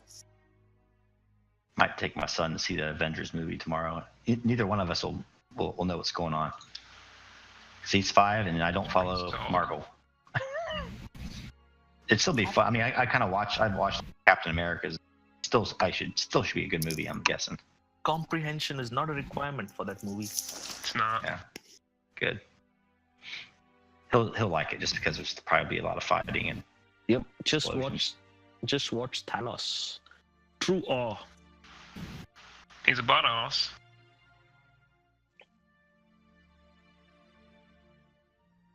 I think I might Like scroll. to get stoned. I got to see Deadpool 2 today. It's impressive. Oh yeah, my wife said, yeah, you can take him to see the Avengers or there's another Marvel movie, Deadpool 2. You can take him to see that one too. I said, no. She does not understand. It was entertaining, but to me it was kind of a letdown. Didn't match up to the hype of the first one. No, Ryan Reynolds got a little too wacky in it. He tried to make it too humorous.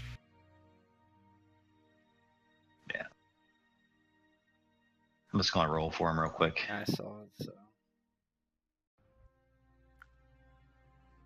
Yep.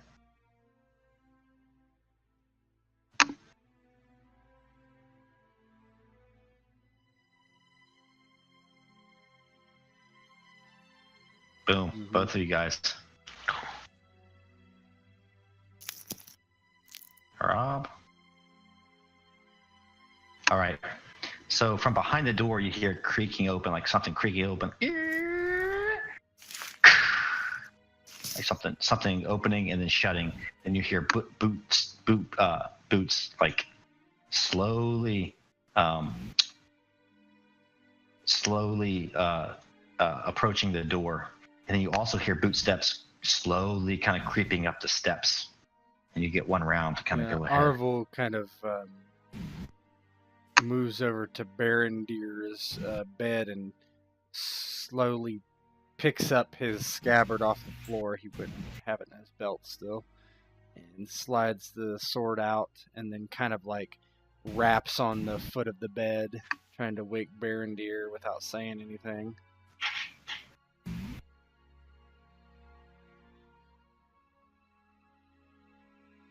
Does he wake me? Yeah, you're not wasted. Eyes will flutter open rapidly. Arvel, Lunge he forward. points to the door and points to his ear.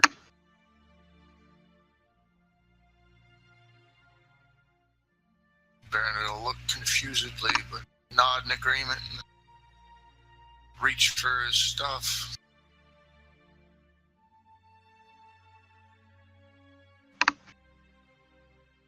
Mainly his big giant wall shield, tower shield. And then from all around you, you got to hear the others sleeping. Feel the steps get closer and closer. Yeah, and then I guess Arvel kind of He would basically stand in the doorway, not letting anybody through. I'm guessing Aglaron won't be in the doorway. Yeah. Everybody else is asleep still, Yeah, I guess. mean, I could call out, but I'm not going to surprise the first guy that walks in. Yeah, Goody would be sound asleep. Arvel's gonna like stand right here and kind of like ready to just like hack into anybody who walks into the room.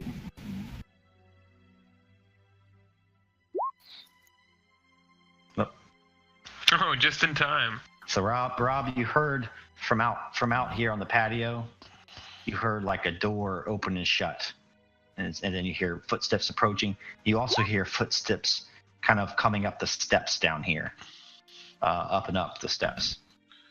Anybody order room service now? Okay, Aglaron will reach over and tap Araviel, point at the window and at the stairs, and then he'll ease away from the window ever so Yeah, slightly. Arvel was awake too, so he nods and actually, this is a door, correct? Yeah, it's kind of open though through the night. So, would I have time to go grab this bed and like drag it over in front of the door? Yep, athletics. And Aglaron will help. All right, I'll just take the higher. Either one gets it. Nope.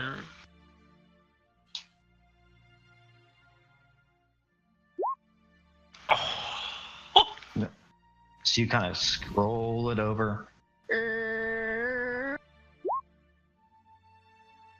You roll this bed. So let's pretend this bed is right here, kind of near the door. And then Arvel kind of points towards the table for Berendir, hoping that he kind of like waves his hand towards the steps, wanting his intention is Berendir to flip the table over on the stairs to kind of block him. I'm not sure he would get that from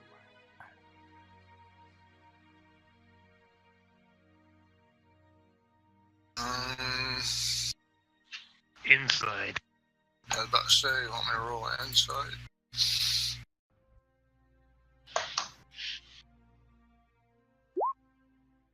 Oh yeah. Oh. He nods affirmingly, and he also wants to shed a little bit of tactics on the situation, even though what he does is crude. He knows apparently somebody's approaching. He also knows what he needs to do, so he goes up, and I don't know where Greimer is sleeping. Assuming it was on a stool or maybe partially on the table. No, I'm on the floor. Oh, okay. Never mind. I was gonna kick the stool out from under you and flip the table. That way, the people outside could hear a commotion inside. But no biggie. Just go to the table and try to flip it over to the top of the stairs.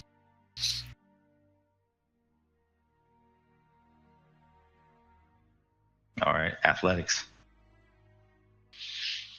Oh god. Uh-oh.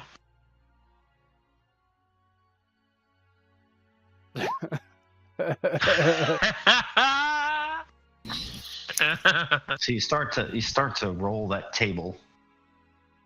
Start to roll it over and just hears a clunk, clunk, clunk. Ah!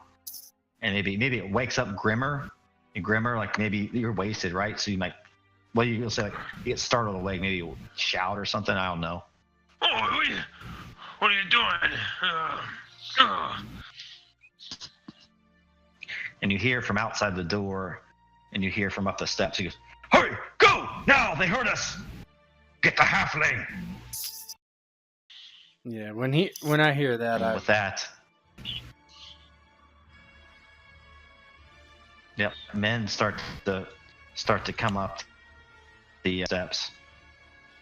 Vidar, wake up! No, it's just 3 of them for now, and then also, at the door, they start like trying to open it. It's busting, but the bed's there. So it's going to take 2 rounds for him to get through that bed. Yeah, I'll light Okay. him up. So should we consider that we're not wearing armor, I'm guessing? Okay. Ah, now you are. Silly. It's RPG. Yeah. All right, so go up. All right, and you get the drop on them, although these guys are still asleep. So the drunk people, your first round, everything is going to be at an increased TN as you shake the sleep out of your eyes. Arvel just is yelling, "Wake up!" Just like as loud as he can. And you like see Bill of Goats here trying to get over that bed. He's stumbling. he's still drunk. Get down. There he is. There's the halfling. And they start going up the steps here. I'll let you guys go first. Why don't you roll your battle die? What's TN for the drunks? Oh, so it's going to be 16. Stoked. Agron, nothing. Nope. Goes nothing. Arable, nothing. Hey! Berendir gets 3. So give yourself 3 bonus die there. Doc gets nothing. Oh man. I can't remember a time I didn't get something on a battle roll. Took an eye to stop you. Jeez, only person is Berendir. All right, volleys. Yeah. Okay. So basically, I have I take my sword and like cram it into the wood floor and grab my bow that was sitting right next to me and shoot Odger Oatbelly. Odger Oatbelly. Soon to miss, I'm sure, but I should. This is I where you gotta don't. set my stance to backwards. I think it's It's 12 plus whatever. Yep, you miss. Anybody else? Aglaron? Oh yeah, Aglaron is definitely taking a pot shot at Bill of Goats.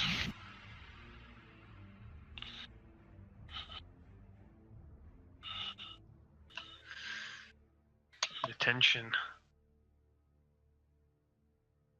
Yeah, Bill of Goats is stumbling to get over the bed there.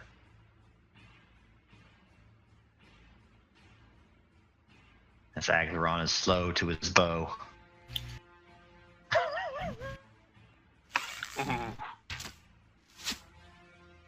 Boom. Just a regular success. Damage 7.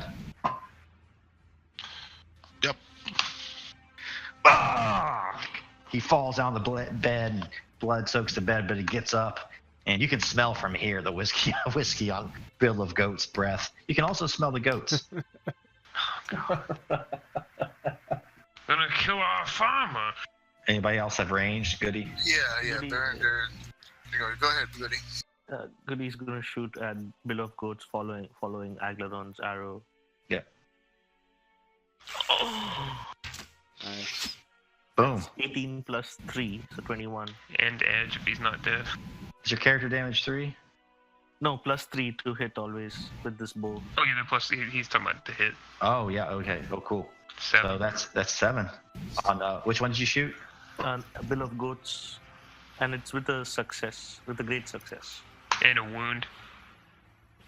Yeah, you hit edge. Yeah, he hit edge 10. There you go. Oh. He's got beer strength. It's got.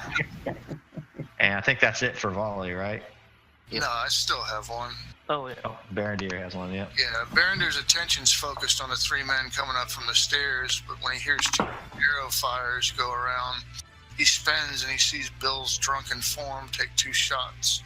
And he's thinking if he can drop the guy, his limp form would hinder the people in addition to the bed even further, so he will spin around and do a a bow shot on Bill. And miss. He's fallen down on the bed, so it flies over his head and just lodges itself in this doorway over here. Arvel just takes his bow and just And slings then- it across the ground and grabs his hand and a half sword up. Now begins the combat proper. Vidar sat straight up in the bed when he heard yelling. And he From kinda down like- below, actually. Yeah, you can hear babble from down below now, even. Oh, And oh man. As So- if some of them, you know. So Vidar sat straight up in bed and he's looking forward, kind of his eyes half crossed. He's like, "Oh, what's this?" And he grabs his mattock at the side of the bed there and rushes out of bed.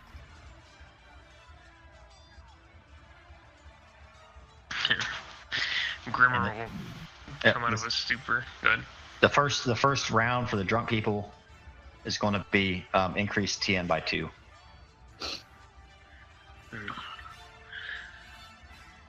Yeah, Grimmer will. And decreased parry or whatever too. Yeah, he'll. Oh, thought you could get the drop on a dwarf, eh? And he gets his great axe out and stumbles through and knocks over the stools here, going sprinting towards Odger with his great axe up. Still drunk.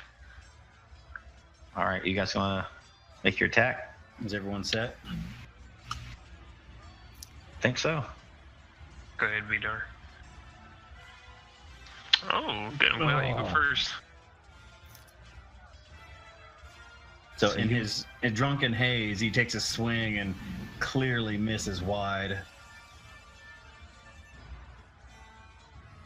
Next attack against you will be called shot.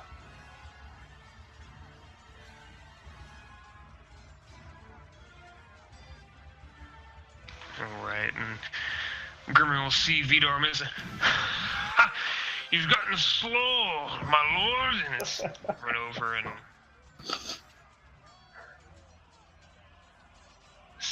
What is it? Oh man.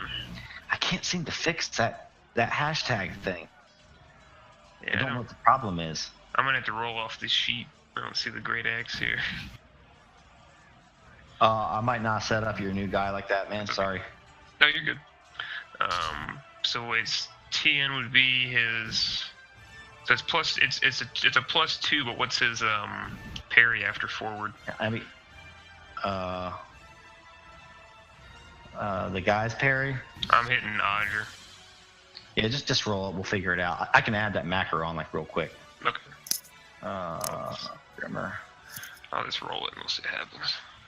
I think I hit him. Great Oh axes my roll. god. Oh man. Holy shit. Oh, he might be dead. That's gonna be disgusting. Oh my god. So it's your body times 2 plus weapon damage? It would be your weapon damage, and then your character damage times 2, right? So 23.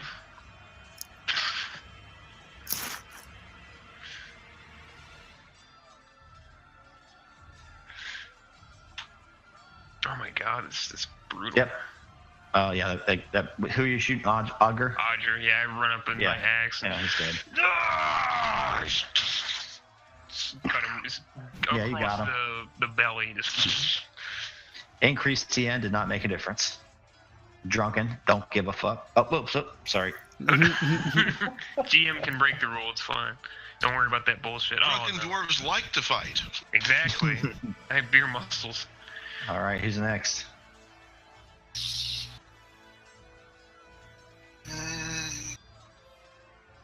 Did you already go?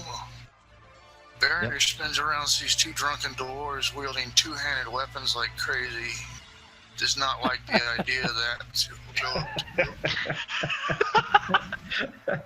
he'll go up. He's fighting defensively, by the way, this round. and he's gonna go up and try to finish off Bill of Goats because he likes the idea of weight and bed blocking the door as much as possible. And he will spend one of his battle dice.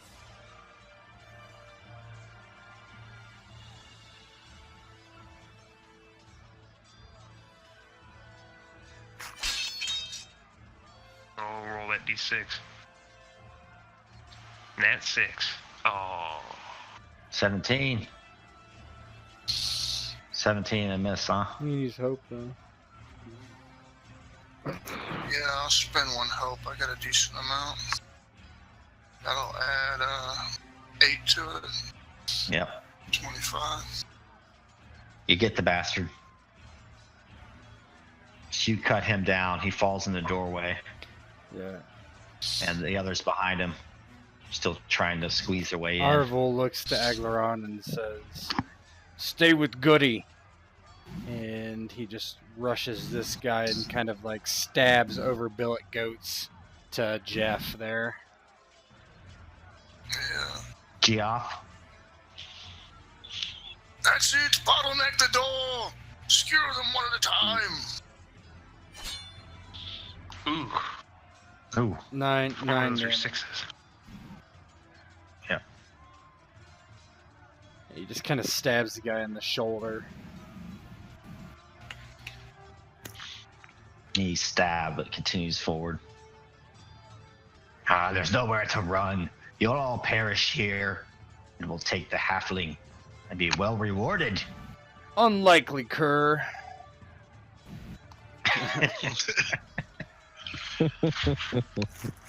I like it. All right, Aglaron or Goodwill? Goody's gonna run up to the hearth, and when he's running up, he says, "Aglaron, use the fire!" And Goody's gonna light up one of his bowls. The only thing I will say, I will give you some bonus on this, but the thing I will say is an eye can be very bad. You will burn this. Burn it down. I believe in you, Goody. Okay, it's not a failure. That's 15. 15. You could hope it. Yep, Yes, 15. I'm gonna hope it. Which one are you hitting? The guy, what's his guy? Something walled. Vold. The guy who thought it was a good idea to bring a beer cup to parry with. Okay. That is 5 damage. And the fire? Anything with the fire? Yep, so what I want you to do is I want you to roll D3, and if you get a 3, the fire is going to... Nope, nothing. So he's on fire, but if you roll, there's a third of a chance. If somebody's adjacent to him, it'll catch them on fire and do the same damage to them. Ah, I see. Just on the fly, so just made it up. Whatever. Well done. Agron. All right. Not wanting Goodwill to get too far away from him, Aglaron will run over, and he kind of smirks at Goody's flame arrow and lights one of his. And he'll also... Destined to Oh, no, miss. he's the worst person. He's the worst person for the... Oh, God, never mind. Well done. Breaking the trend. Who are you hitting? Same guy? Yeah. And he's gone. Boom. You nail him. He has a flaming arrow in his chest. Does it catch to his friend? Roll D3.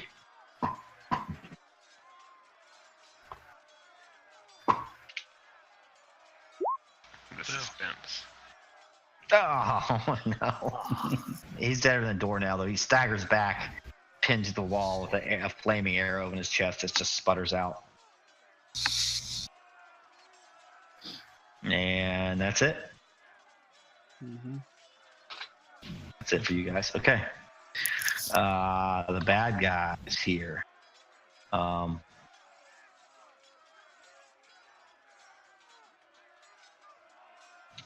are 2 more coming up the steps.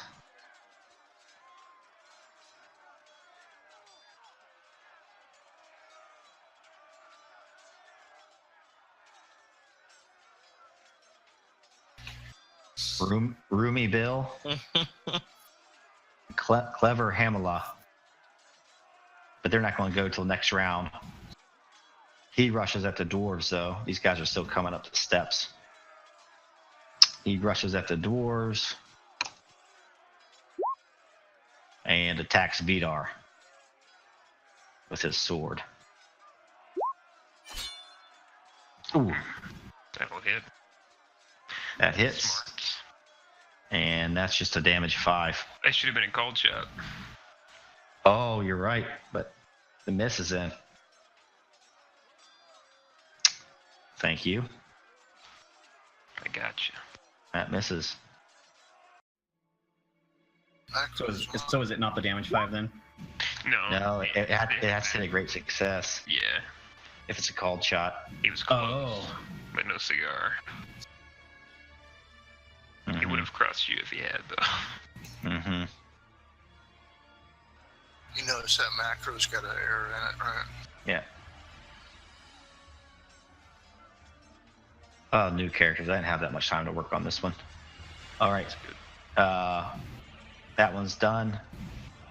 Erevel, you're standing next to Joff, right? Yeah. Joff can reach you. The other guys kind of can't at this point. So he's going to thrust his spear through the doorway. That's a miss, I think. And that's a miss. And I believe that's it for them that can reach you because that stupid bed you put there. All right, you guys are up. Vidar is no longer drunk. So as the battle continues on and the sounds of clanking steel against steel, Vidar kind of comes to his senses, and he's more coherent and clear about what's going on. And as this guy just tries to attack him, Vidar kind of bats it away. And as he bats it away, he brings his mattock on him, back down on top of him with all of his might, and does nothing. Vidar is rolling bad. But he catches it, but realizes that if he just turns just a little bit, he can still catch him, and he does, and he hopes it. It's damage 8.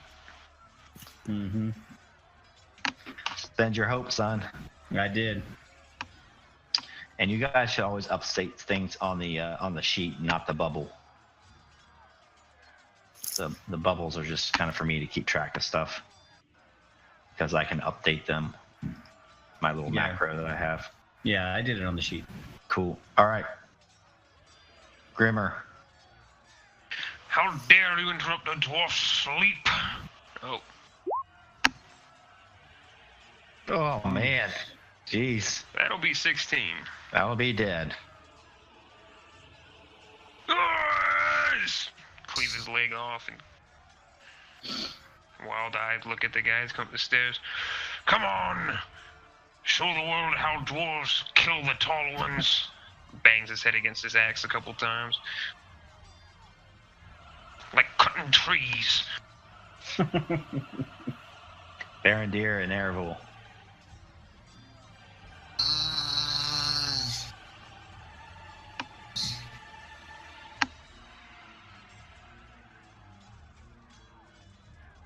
Go ahead, Erevel, Okay. attack.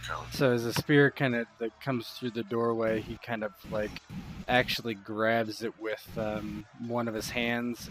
As he grabs it, he kind of tries to pull Jeff in and stab him as he does so, hoping to run him through. And he most certainly probably does. What's that look like? Edge plus, yeah, so he grabs the spear and Jeff kind of is holding on to it.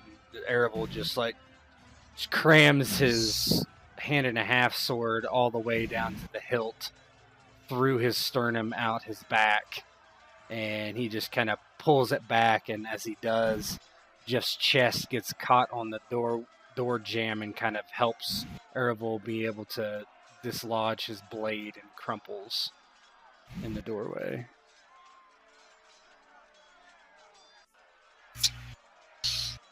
Berendir.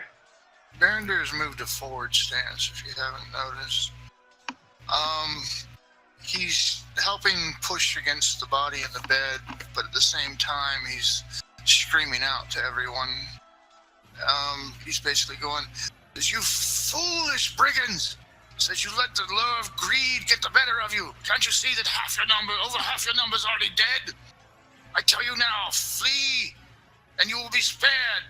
Otherwise, you will join your friends in the pools of blood that litter this floor." He's basically trying to intimidate. And or battle either way, they're both the same. Yeah, intimidate foe. Yeah, I just need to know what the highest attribute rating is out of everybody. Those guys are going to be...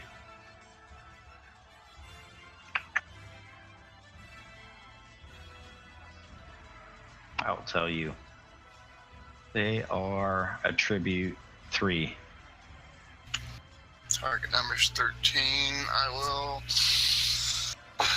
spend a point of battle. Come on, I'm hoping for 6s. Oh, You got a 6. man. I see you. He only increased that eye awareness when it's not in combat. What does the eye mean? It fails? Yeah. Oh wait, you can. That's a common skill, right? You can reroll that. Oh yeah, that's right. The Men of Valor and Wisdom. Was it once per scene or something? Or once per session? I don't know if it has a cap. No, it's when you roll an eye using any common skill, you can roll the feat die again, keeping What? it. Yeah. Yeah, Men of Gondor are nuts if they have that wisdom. Oh, that's good. You don't have just a regular feat die, so what is it, a roll die 12? Yeah, it's rolled to 12. Yeah. Huge. 8. So, Great success. Yeah. great success, that's, what is it, 3 points? Yeah, 3 hate points. Great It's, success. yeah, it's 3 hate points total, but you can take them away from whoever you want. And so you want to do them on Rothad? No, you can. You get to choose. Oh, okay. Basically, the enemies lost 3 hate points total wherever you allocate them. I'm actually going to take him from Rothad, and they don't have that Craven talent, but just RP wise, he kind of loses a nerve, and he runs away. You probably can't see where, but he runs away. He just saw somebody get completely run through. So Yeah. Yeah, he runs somewhere. He went to go get his cave troll.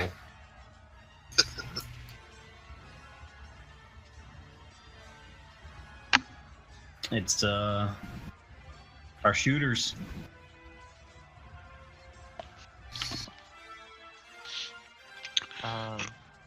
Goody's gonna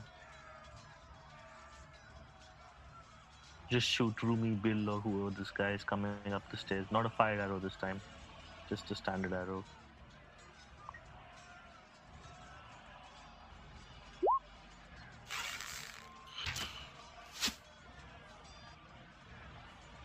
And he kind of misses because he's between Vidar and Grimmer. He can't clearly see who he's shooting at, but he's just blindly shooting. No, blame the dwarves.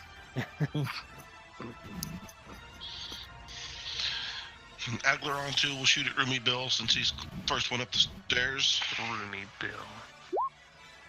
Oh no. Up to your old tricks, say Mirkwood. Jesus. Roomy Bill. You should have given him a Fire arrow. Oh no. Okay. Let's roll 1d3. We'll I see. don't think he said he was going to use it. He didn't say a fire arrow. Wasn't Oh.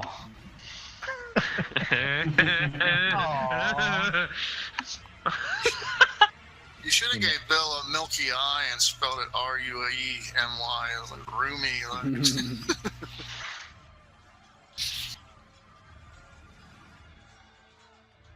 And that's it for you guys? Mm-hmm. Okay. So it's been two rounds, so this guy's going to be able to at least attack Aravul or Berendir. So these two guys, Roomy Bill and Clever Hamala, roll in, and Roomy Bill gets a spear, thrusts it out towards Vidar, hits him for 5. Mm-hmm. Yep. Clever Hamlish goes towards Grimmer. It's a 5 as well. 5 and 5. You guys have so much endurance; it's insane.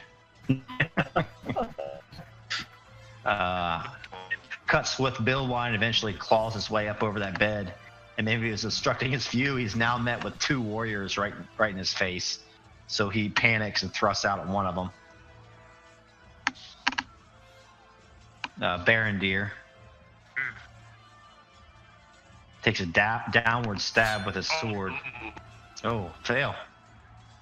Gandalf misses. And you guys are up again. So Vidar, shaking it off, still feeling the effects of the alcohol, even though he thought he was sober. His miss and his near miss have kind of brought him back into focus. Like, oh, I'm gonna hit this one. That's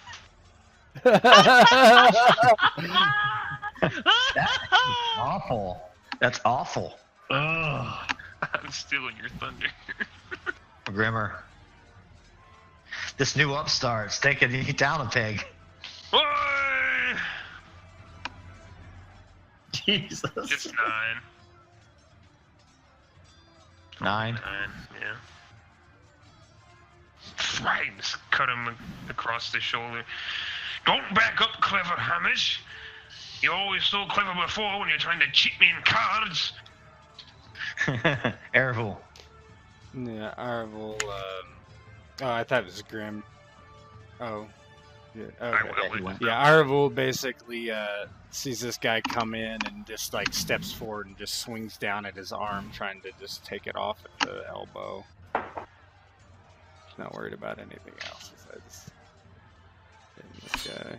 And of course. Oh. 15? No, I eyed it. Yeah. Oh, I. Called shot on you, huh? Yep, and I'm in 4. Who else rolled the eye? Did anybody else roll the eye? Aglaron? Agron. Oh, Yep. you know why even attacks you though, so it doesn't matter. All right, Berendir. Yeah, Berendir is swapped to open stance, and he's quickly noticing the dwarves got hit. He backs up enough to let Cut Swift in as he's shouting out. He says, "My casual companions," he says, "rely on your instincts. Let not the mead cloud your heads." He says, "Rise up, vanquish them, hew them, smite them down. You, Aravul, to me." And he bashes up with his shield. He's basically going to do an attack in addition to his Inspire. And he will spend his last battle die on Inspire.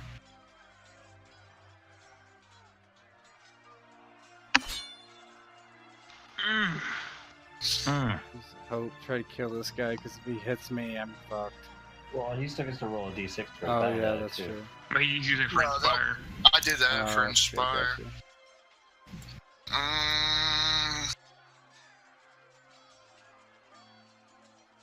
No, I'm cool with a miss. Preserve the hope. Did you roll your Inspire yet? I'm about to. Warm enough. I'm about to.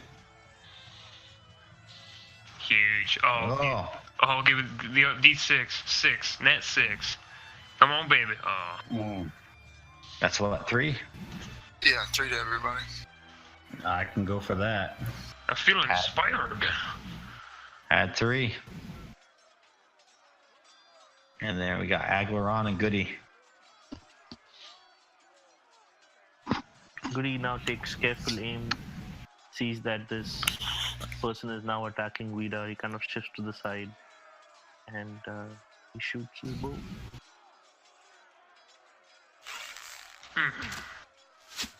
Oh. 13. Yeah, miss.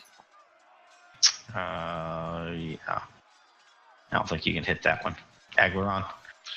Alright, Aglaron seems to have a better shot at clever Hamlish, so he lets fly and misses. 5, 2, 1, 2, 5. Oh. I love Aglaron. He's so good. 4 Company mascot. 4 dice on that. I love it. Thank you, Rob. All right, back to the bad guys. Hamla went on Grimmer last time, right? So. Ooh. Oh, my beard. 8. 8 damage.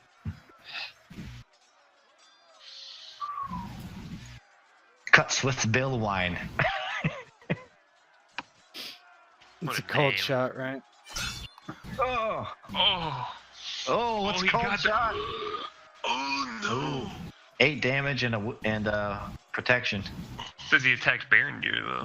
That's weird. Oh no, a cold shot. He would still hit. Oh, he's hit easy. He would still hit. Yeah. Mm, Injury 14. barely. Yeah. No, Berendir needs to roll protection, right? Or did you attack me? What Or did did you attack Berendir? Berendir. Yeah, because the cold shot would have been on Ariel Yeah. if you were going to use it. Oh, it was? Okay, Yeah. then. Well, he still hit just Berendir. Yeah, so Berendir takes the 8 damage. He takes 3. Yep. Weapon of great lineage whenever I get attacked. But Yeah, it was the a other great guy takes 3. it was a great success though. No, he's talking No. about the other guy takes 3 damage for his Is the attacker an evil man? Oh yeah, yes, he is an evil Yeah. man. Yeah, he He takes is actually under the folder that's called Bad Men. So yes. along with Jim Bad. he takes 3 damage from Grandpappy's sword. Boom. All right, you guys are up again here. Vidar, he gives a Grimmer kind of like the side eye. He looks at him and then he looks at his mattock and shakes his head, and then he lifts it up one more time, hoping, praying to the spirits, to his ancestors. Oh, let me hit this one at least. Yeah, I'd say so. Is Roomy Bill dead? I think so, with 22. No, you attacked the other guy though, right? No, you've been attacking Clever Hamish, and I've been missing against Roomy Bill. this other guy over here. But Roomy, yeah. I just Roomy hit him for 8. 22. It says 20, you just okay, Dwellers. Okay, yeah, it kills him. There you go. There's a win for you. Boy. Oi! Grimmer. And then he looks over at Grimmer. When did you see that? Alright, it's about time you bloody hit something. This roll up and swing. Oi! It's gonna be 16.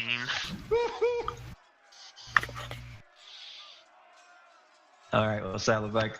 You killed him. After throwing a little bit of shade towards good old buddy Vidar, I duck under a wayward strike and then just cleft the axe upwards, swing it upwards from the ground, and just split him from groin to gullet. He staggers back and just tumbles down the stairway. Man folk. Very few good at proper fighting, especially when the opponent's smaller than they are, all their long legs. Arvel Arvel. continues to press the attack against this guy. And I did again. If only you were a man of Gondor. That's not a common skill. Yeah, but you can be with battle skill for Valley. Jesus Christ. Wow. Berendir. Tough night for Berendir remains in open, same lane, free inspire with an attack. He's gonna go, you tried to kill me? Death is the end of all men. So what is the measure of him once he is gone? The wealth he accumulated and left for his heirs to squabble over? The glory he obtained, only to be passed on to those who slew him? The lofty positions he held through happenstance? No! We fight here because we understand the end is the same. It is a past that separates men. When we taste that end, we do so with our heads held high, eyes to the sun. Looks around as he's raising up his sword. He goes, I am not ashamed of what I become. Other men may debase themselves to destroy me. Let them have their glory, for I will retain mine.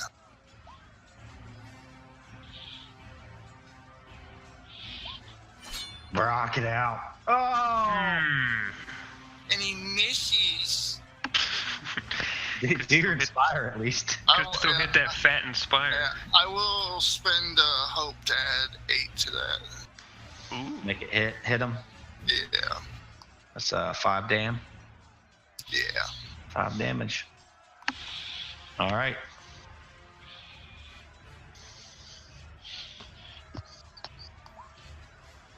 Oh, baby. That's what it one. Everybody two. gets 2. 2. Yeah, 2. All right, everybody give yourself 2 endurance, and then Aglaron, good, you're up. Agron will see if he can finish off Cut Swift there. Please. Thank Hey! And he's dead. you. He would have fucked me up. Barely more. Yeah. Arvel immediately kind of turns over his shoulder and looks to make sure Goody's safe, and seeing as he is, he just yells out, on me, we have to get out of here now! And he just like kicks this body out of the way and begins to go through the door. Yep, the bodies all kind of fall out of the way. And Bloody mutineers had a good thing going here. Ah! Talk to the stone. as Arvel, as you go through the door, you can see down here there's a trap door at the lower left that they must have came down through. Mm-hmm. Aglaron waits for Goody. Come on, Goody, we must go. Indeed, Aglaron, right behind you. Goody. Yeah, and then Arvel looks at Berendir. Help protect the hobbit. Yes, my liege. You there, little one, with me. So, and he rushes. Right behind you, back. He rushes towards the trap door. So you approach the trap door. All the fighting here sounds rather distant at this point. You don't hear anything at all near the trap door.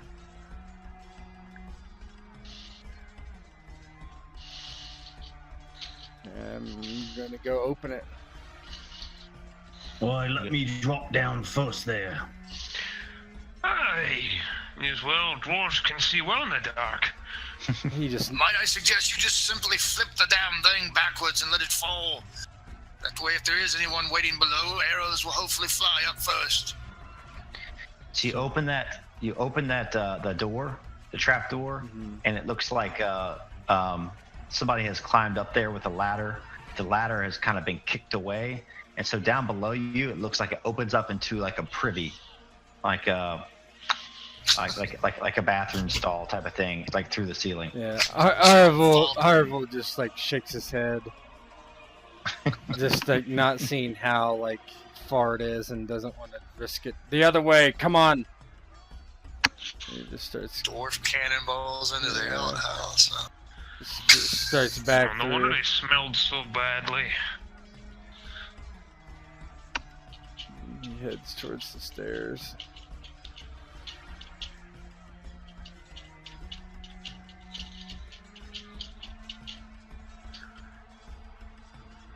Any of them have quivers on them or anything? Yeah, sure. Refill your arrows. Yeah, definitely rip up a quiver or two, hand them to the other people. Arvel looks at Vidar and he's like, "You first, Master Dwarf. I'm right behind you." So Vidar gets wide-eyed and he was holding his mattock in two hands and he looks excited. He's like, "Oh, this is gonna be fun!" And he starts running down the stairs. Down the stairwells, it's just a stairwell, and you kind of report back, and I'm just going to remove you guys, okay? I haven't seen Dope, so I'm kind of glad he wasn't one of the people attacking it. So you guys went this way, so you just go down the stairwell, you continue down through. It's a shift. Yep, shifting. Yep. Yep. So you just kind of continue down through, and now you're going to eventually end up down at the feast hall. I'm getting you guys kind of bunched up. Quit moving your characters. No, Yeah. I'm in a wall. This is not what I meant by whispering to stone. Be one with the Oh, realm. no, Dope. I don't even know where we're at anymore. Yeah, just let's shift click this.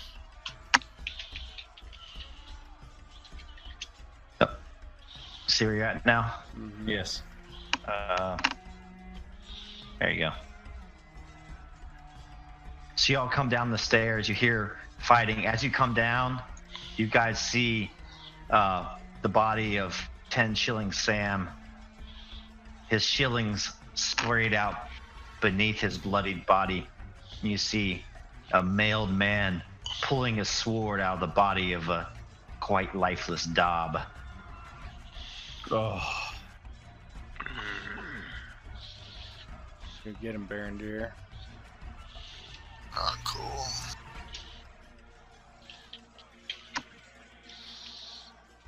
Well, since Vidar was the first one down the stairs, he sees him pulling the sword out of Dob, which he knows Berendir was talking to him and was somewhat friendly. Vidar runs up with his mattock and attempts to strike him.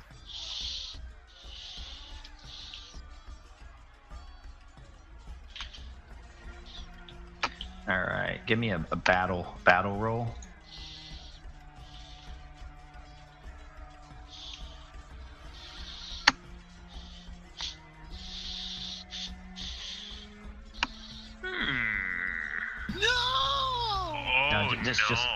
Just Vidar. Who was trying to attack him, Vidar? Yeah, and I'll use a hope. I just want to see if who goes first here. Bad men, servant of Tyrant Hill. Bad man. Battle uses what? Vocation. I think vocation. It'll look. I think you can see it below the. Should No. be.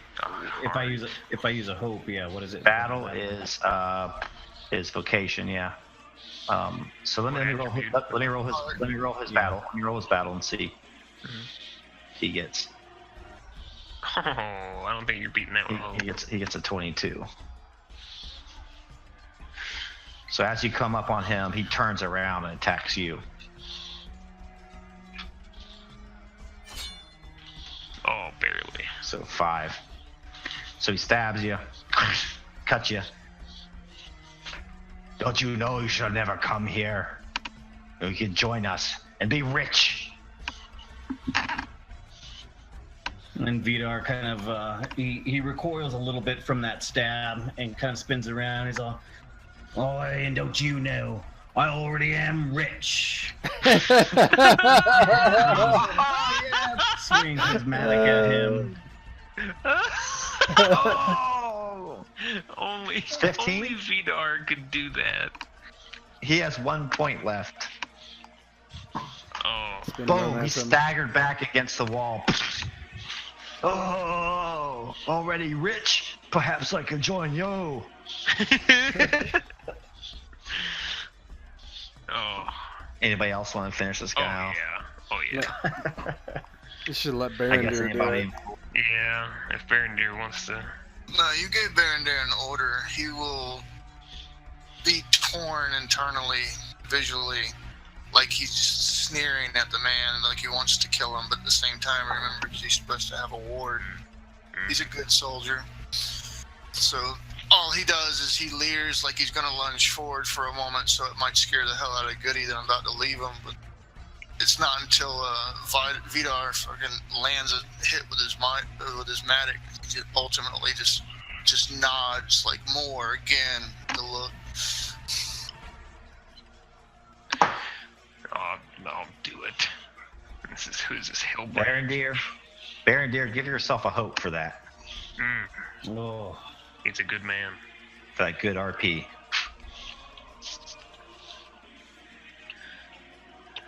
Gotta restrain those passions, soldier. I'll sprint up and join us, Hillbrand. Not likely. We have no room for your ilk. Yeah, he's gone. You guys do He's quite a bit iced. of damage. Yeah. Vidar looks over at him. "Aye, that was my kill." Doesn't look like it now, does it? So as you run up, Grimmer, you hear his crank, crank, slash. Wah! You get sprayed with blood as a dead body staggers out of the feast hall and like slumps against you. Oh, And then Mogdred follows you out, and he has the two ladies with him. Of course he did. And you look inside the fleece hall. Moscow Meathead is still in there, passed out. But there's a couple bodies and everything else. Mogdred is like, "This is unexpected. What devilry is this?" could I insight, see if I can think of who would be stupid and influential enough to do something like this? Mm-hmm. Sure, let's try it. I don't even think I don't know if I have stuff in insight. Why not? That's gotta be the guy he stabbed through the hand. I'll hope it. I'd like to figure this out. So that'd be a 15. Yeah. So as you kind of go into reverie, you kind of think back about like all your conversations in the feast hall, and some of which were not recorded here. And you hear, people talking about tidings from the south. But you hear more than one people say they don't quite trust Humbert. The one with the bloodied hand. They always feel that he's hiding something. And that he just hasn't been the same since he went on patrol down south a couple months ago. And that he's been carrying himself quite haughtily and has new rings on his fingers and new boots that are shorn with gems and gold lace. Oh, well, my Lord Mogdred, I imagine if anyone's responsible for this foolishness, I would think Humbert's looking to split himself a new helm, pointing at his helmet, this very fanciful helmet that he has.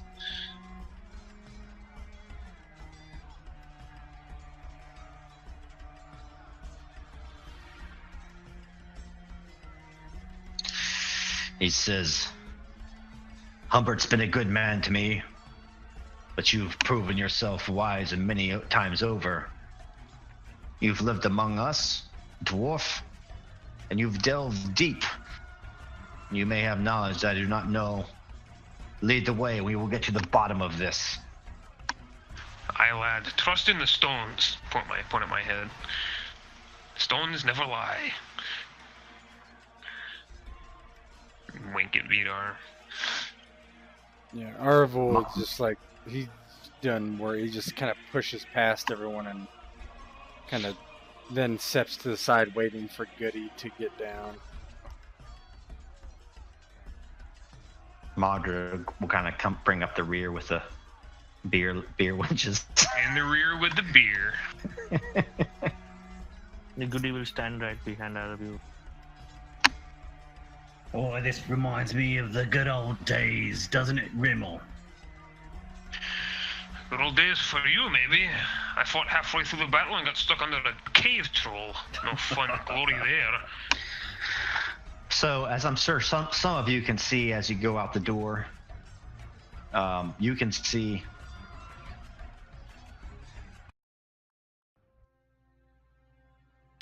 Humbert Helmsplitter and 4 other men kind of waiting there for you, and they're bloodied up and kind of beaten.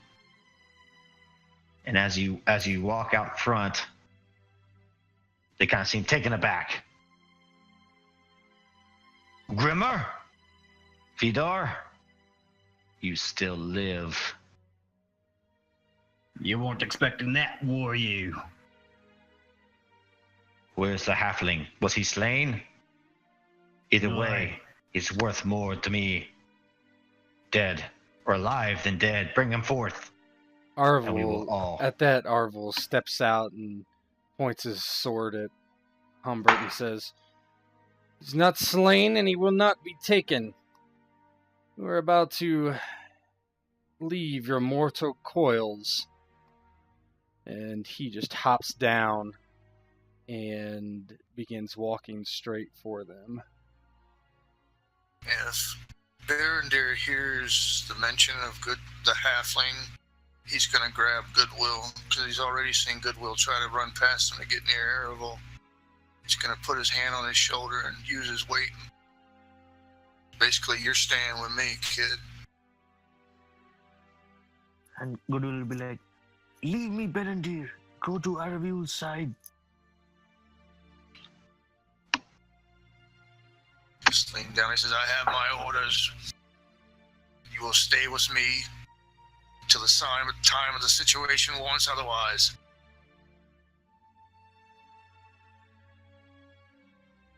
And who's all outside?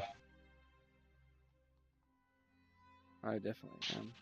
Aglaron, Grimmer, Erebul, and Vidar. Looks And to be that Berendir. way. Well, I got no problem being outside as long as Goody's with me. So it's what, 5 on 5?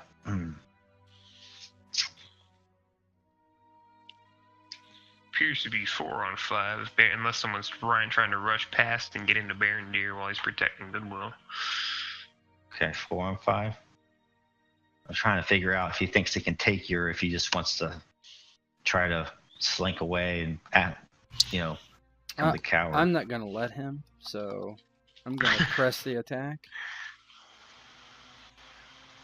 All right. I'm marching straight up to him to attack. I'm not. I just left my token there. All forward stance. All right. They kind of do the cowardly thing. They kind of backpedal a little bit. Oh, where do you think you're going? My axe thirsts.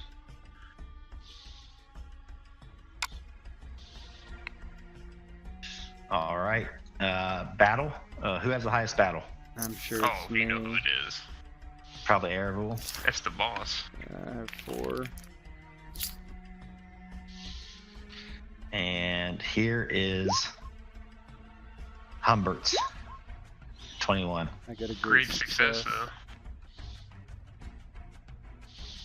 21 versus 15.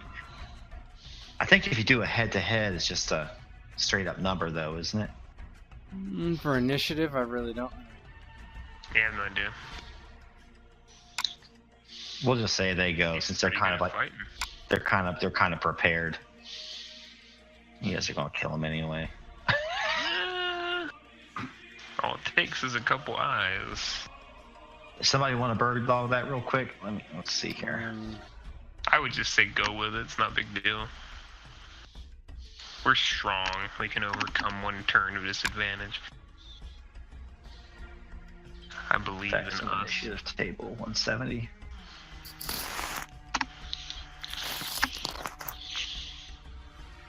That's fine. I just remember there's a section like when it's not clear, you roll battle. I just forget the exact rules. Determine initiative. That's fine. 170. All right, who's fighting? Oh, I'm in. Duh. Vidar, Grimmer, Erevu, Aglaron, you're staying ranged. Yep. Berendir, you're going to stay back to protect Goody Yeah, I'm in defensive in case I need to protect. in case you need. Are you going to attack or no? Actually, I know whether to assign you somebody or not. It says I can still protect companion. Okay. it says the side And that wins the opposed roll is considered to be fighting as if defending. But Defending's actually get this attack first. yeah, but I'm just saying it doesn't say what's winning and let's- opposed, right? That's fine. Yeah.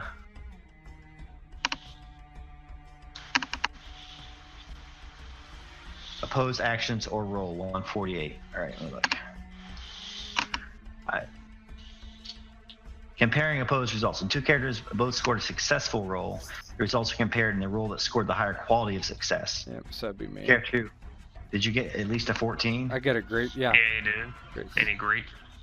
The character who obtained the highest number of Tengwars says yes, so you guys win. Hey. So, sorry. Erevu is basically in a rage. So let me assign them to you guys since Yeah. you I'm on Humberts. wrote that. Give him the helm splitter.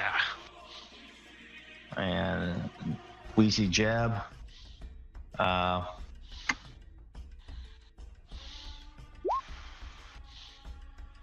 Erevu gets him. That's fine. Arvel rushes Humbert and says, I am the Prince of Cardalon. You will not touch my ward. I will strike you down, you cur. Run, turn tail, flee. And I'm going to do royalty revealed.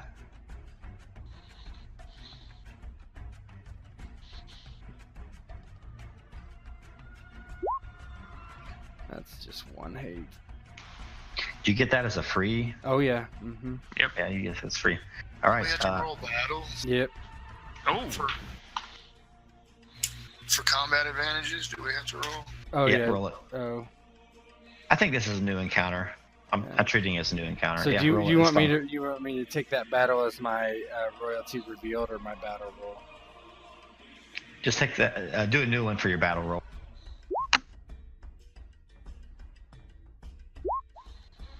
God damn it. Well, Oh man, Erevu rising to the occasion.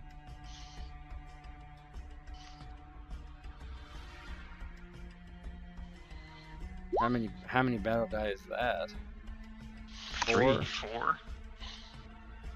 I've got one. Three. It's three still. Most you can get is three. You're just a bad man. You'd be under my bad man folder. Put me over there. My folders are bats, wolves and wargs, trolls, spiders, bad men, goblins and orcs. Bad man. I love it. So he loses. Humbert loses one hate from my royalty reveal. Yep. He lost some hate. I'm gonna you use. go.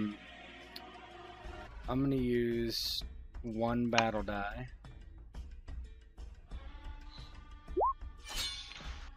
I'm gonna give you two. Okay, there you go. Boom. Six. Okay, that's fine. Roll the 6. Oh. 9 damage. 9 damage to Humbert. All right, Vidar.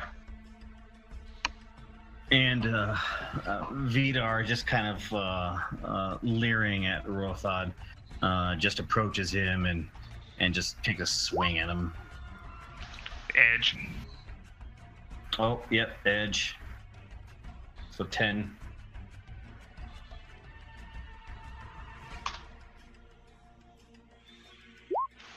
He's dead. Damn. R.I.P. Rothad. R.I.P. Rothad. Grimmer.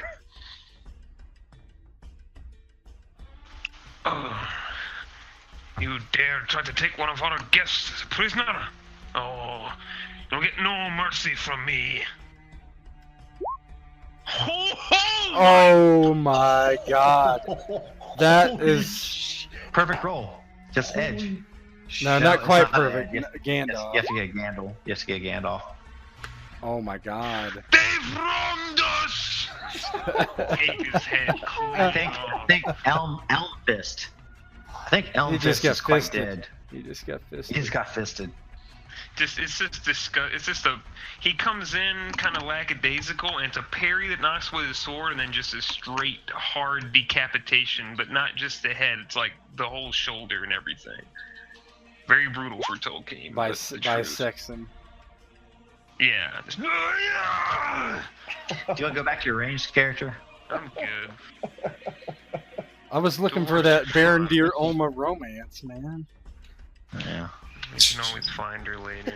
NPC character. She's gonna be NPC. There you go. Millions of leeches.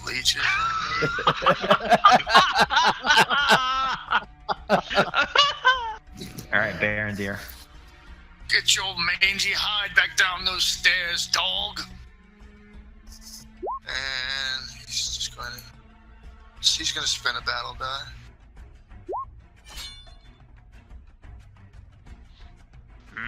Roll that Yeah, battle. You need a 1. You've got it in the bag. Roll a 6. Nope. Oh. That's 5.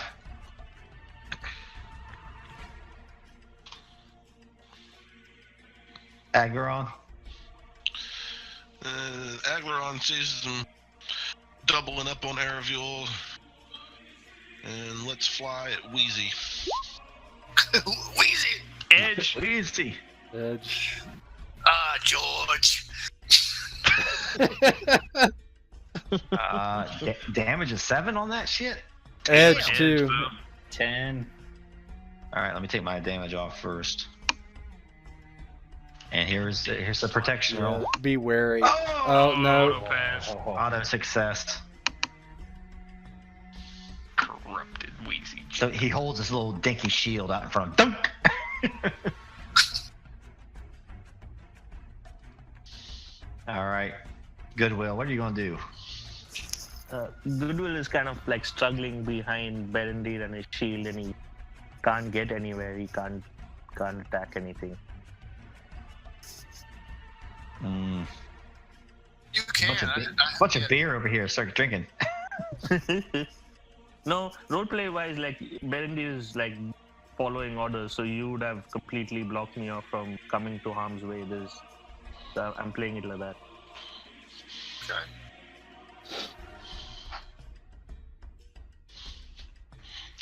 And Emma comes up to Goody's side. Goody. Come with me. I know a secret way. Shit. Oh man. Don't you dare. I've never hit a woman before, but What are you going to say? Goody will be, no, Emma, I cannot leave my friends at this hour. Maybe you can show that way to all of us if we get in trouble.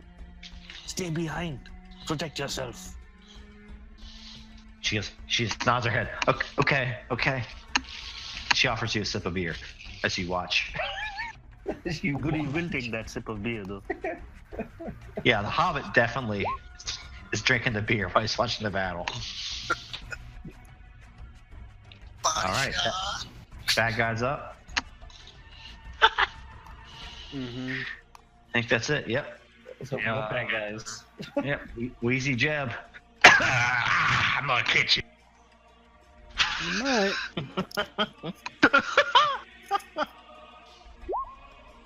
no. Oh, barely. 5. Let's see here. Oh. Humbert Helm Splitter.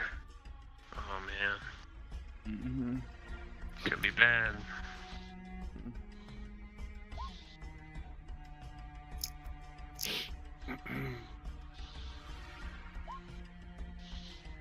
Ooh. Great. Oh. Great success. Ooh. That's 11 damage. Mm-hmm. And I have hideous strength. So I'm gonna spend a point of hate. Wait a second. Oh, never mind. You still have hate left after my just to make Yeah, yes, he had 3. Okay. Yeah, never mind. He's considered my protected companion. So. Yep, and increase target's endurance loss by a point equal to attribute level. So it's going to be 15 damage. Total? Or more? Yep. 15 more? Ooh. Total. No, 15 total. Yeah, he just adds 4 more. You wary? Yes, I'm definitely. Yeah. Yeah, he with the attack with a sword, so yeah, he cuts me with a sword. I kind of like stagger back. I'm not used to fighting so recklessly. But he doesn't change his stance. He's just so insanely irate. He just kind of tries. He just basically rears back with his sword and swings as hard as he can. I'm gonna use both my battle die. Ooh. It's a time of heroes. Oh. Double 6. Oh. The other guys get to go. What other guys? Purvis. Oh, Oh, I'm yeah. sorry. I totally forgot about him. That's fine though. He's just some dude. Go ahead. We'll just resolve my stuff after. Well, you hit me hard. Let's see here. Which is 18? Yeah, might as well finish this one up. Is that 9? 15. No, it's Well, 15. PC great success. Oh yeah, you did. That's not good. Not good for Humbert. And I'm gonna use my royalty revealed as well. Or is it just yeah, I'll do that too. Good move. Royalty revealed as well. He just I think boom, boom, boom. you have to be 16 on this one. Did you not hear me? For royalty revealed? It's 10 plus highest attribute. No, it's just 10. It's royalty revealed is different. It's Is it just 10? it's just 10. All right. Did you not hear me? You face no Ooh. mere man. Dolph. That'll take away all his hate. Yep, he's off with none. Purvis attacks Berendir.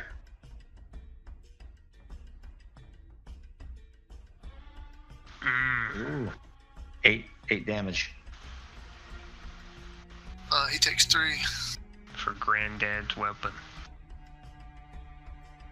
Man, that kind of whittles people down, doesn't it? It's pretty Yeah. solid. Yeah. It makes it so you can one-shot kill them, basically. All right, now you guys are back up. Erevu already went. Yep. So Vidar seeing Erevel taking that strong of a hit as he did after he dispatches Rothad, seeing him being ganged up on and getting hit pretty hard, rushes in and takes a swing at old Humbert there. Bye-bye. Oh my god. Holy shit. 22. Is that 22? Yeah. Yes, it is. 22 damage to him. Wheezy Jab is going to be by himself, and he's going to be quite wheezy. I got something for him. Vidar runs up. Get off my friend! Wheezy Jab runs to sick Hillary.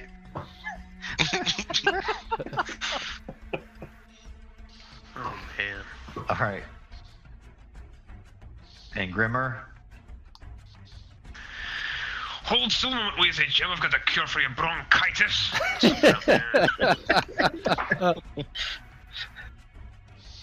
Yes, you do. 16. And bam. Good. You just need to open up that chest and Open up your expose those chest lungs. cavity, you wheezy old sod, and just cut open his rib cage. Expose those lungs to some fresh air. Should be breathing easily before you're dead. Berendir. Color of my dot didn't change. Sometimes it lags, or you have to do it again. It's weird.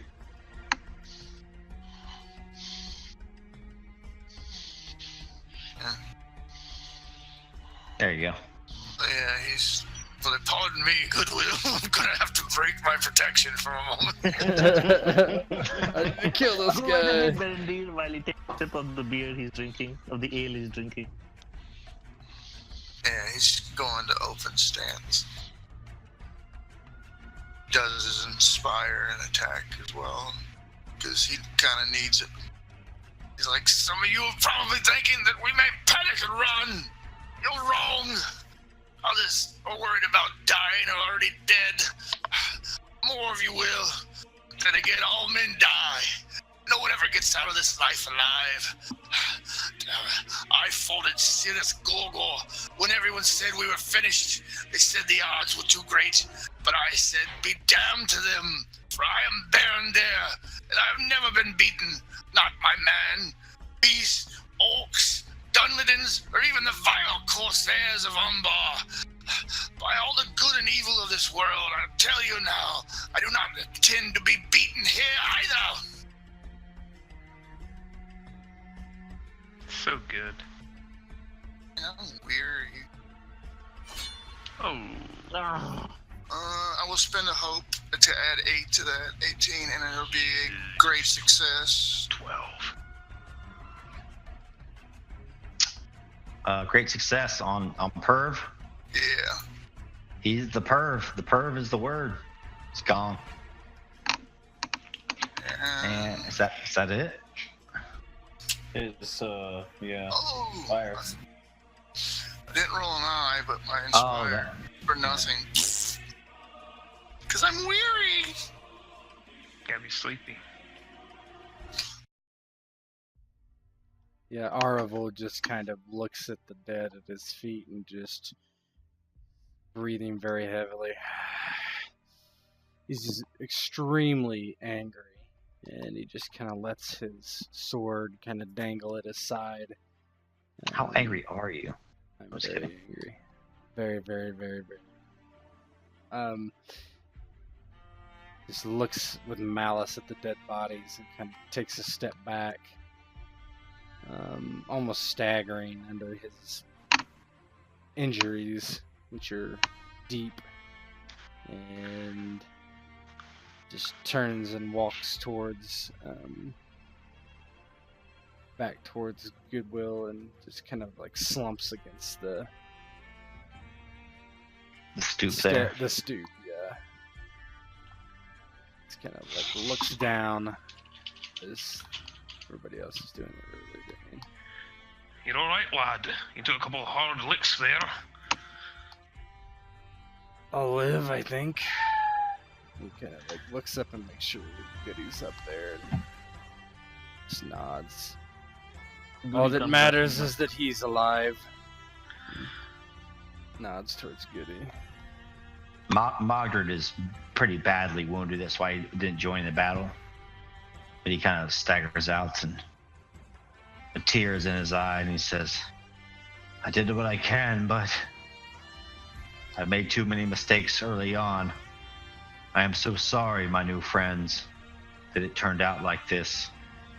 My pride has blinded me. Oh, Lord Mogdred. You put too much harshness on yourself, lad. This is that fool's doing. You're a good lord, good lad. Don't let this tear you to pieces.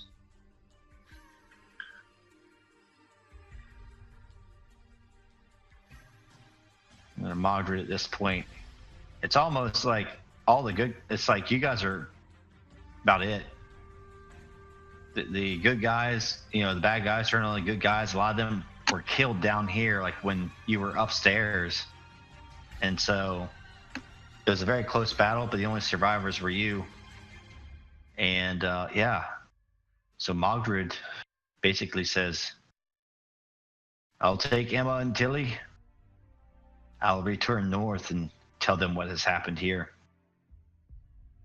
I will tell you now, though, we do have some stores of weapon and treasure. Perhaps there is something in there that we have overlooked." Kind of showed. Ooh. We'll help you bury your dead. And then we too will be going north. He seems to decide quite suddenly. Vidar, after kind of cleaning himself off, cleaning his mattock off, kind of knocking it on the ground and getting the gunk off, sees Tilly and runs over to her. "Oh, lass, are you okay? I'm so glad to see that you're all right." "I'm quite okay, my lordly." "Oh, and your tankards, are they okay also?" "They're quite unsullied, my lordly dwarf." "Oh, that makes me feel so much better." "And I feel so much better too, with your strong arm by my side. I can sleep better with your axe standing guard over my bosom." "I wouldn't let any harm befall you, my lovely Tilly." Oh, goodness gracious.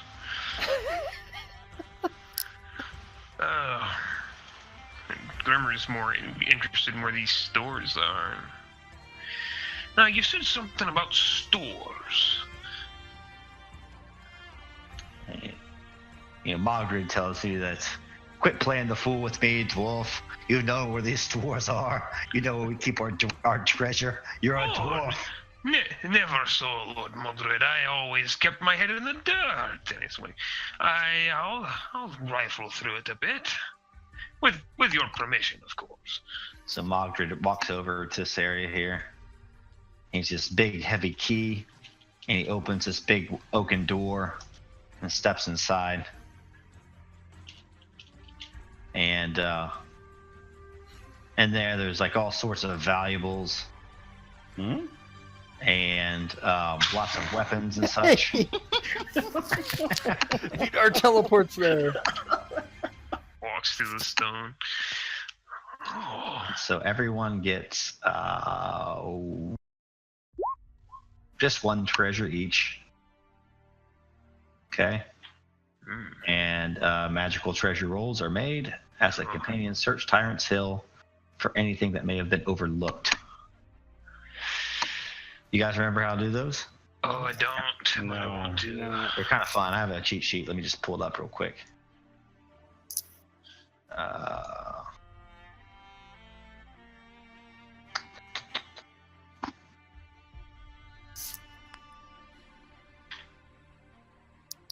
Thought I had one.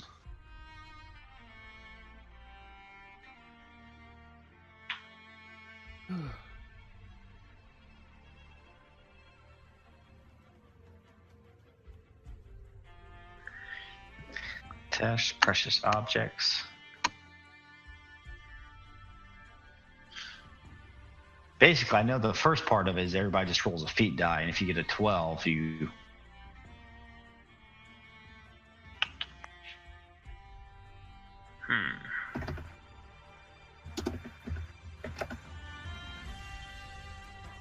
It's not under advancement. Try Control F treasure. I'm suffering from game bloat. Hang on, I can just look up in the book real quick.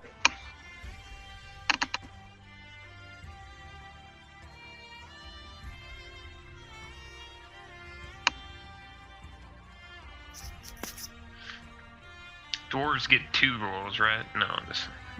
No, I think they get. There's something like that does happen. Oh God, dwarves. They get plus 11 to their roll. Just don't roll an eye. Oh, this looks magical. All right, how to make magical treasure. All companions choose to inspect a for magical treasure. Start by rolling a single feat die. If the feat die gives a numerical result, they haven't found anything possessing exceptional qualities. Let's just do that first for everybody. Cool.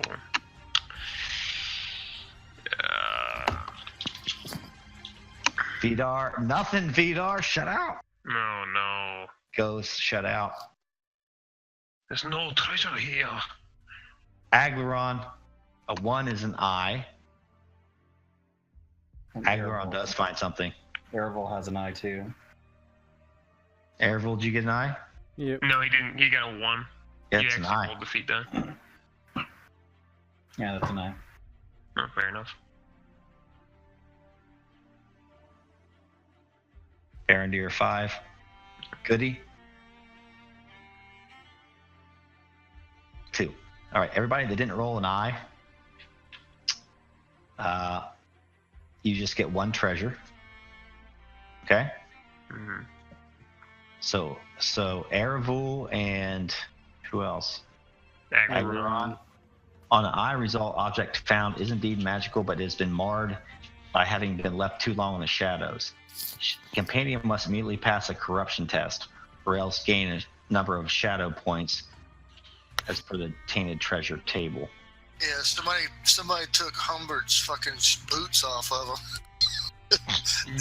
Didn't he say his boots? He never wear a dead man's boots. Because didn't he say they were all gem studded or something like that? Yeah. That's what it is. Corruption I is want- valor or wisdom? Oh, and Aglaron and Erevel to make a corruption. Yeah. Is that wisdom or is it valor? Yes, wisdom. 14. Lads, boys, lads. Oh Yeah. no. Just what it doesn't matter. 1 shadow.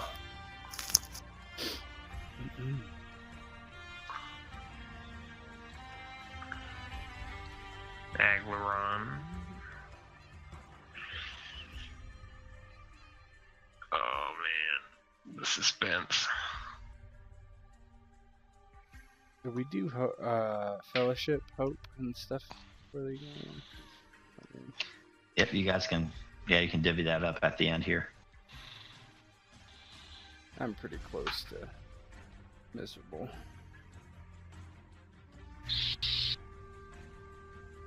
Aglaron, you want to roll your wisdom? All right.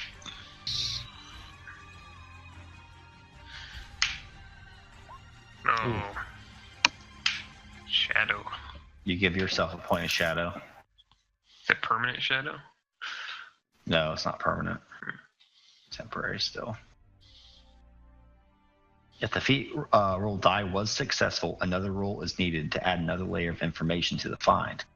This time, the player may choose to roll a number of success die up to the number of unspent experience points currently in possession of the character, up to a maximum of 6 dice. Should the character be without any, or should he forfeit the chance to make a roll, then he's considered the roll hasn't produced anything. So we Okay. basically spend the XP to... XP to roll these dice, but if you get Tangwars,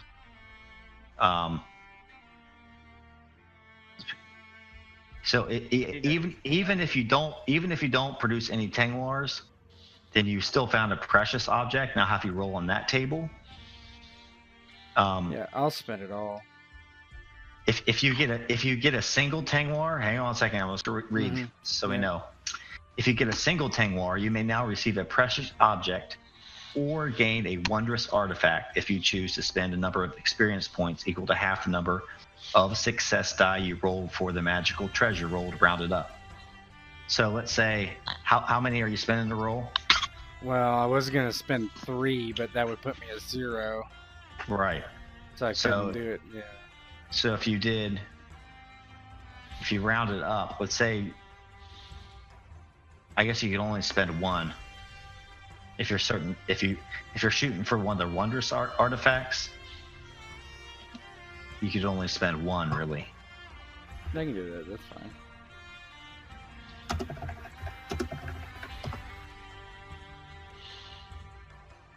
1d6 then? Yeah. Hang it up. Come on. Oh. All right, you still get a precious object though. Okay. Which let me look at my little treasure index.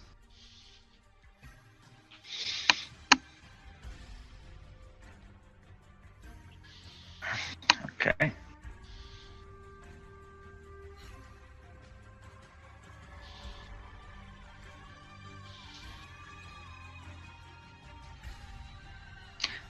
All right, roll a 1d6 for me. Okay.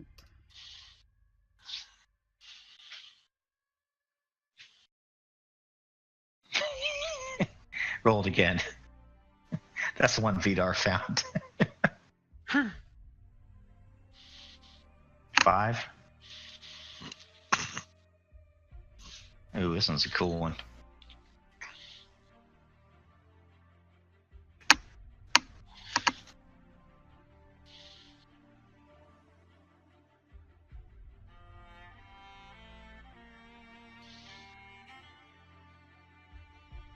Mogdred. That's old school. Beleriand. Nice. 60 treasure, I like it. Wow, only 60 treasure. It's a dwarven make, it belongs to the dwarves. No, I think we should take that back. Why don't you just copy that and paste it into your sheet or something? Yep, that's what I was gonna do in notes. I'm just gonna say found by. This one's found by. A review. Might just want to keep it because flash that around when you're trying to make social checks with the high ups. Just wear it. Yeah, well, we'll see, because I like First to sell it to resupply and rebuild Tharbad. Would probably be my first inclination. Yeah, just wear it. Sell it to Vidar. Yeah, I'll sell it for 80 treasure. It's a dwarven artifact. You've got All to right, buy it. Aglaron, what are you gonna do? You have. Let me see how many XPs you have to play with. You have 7 to play with. So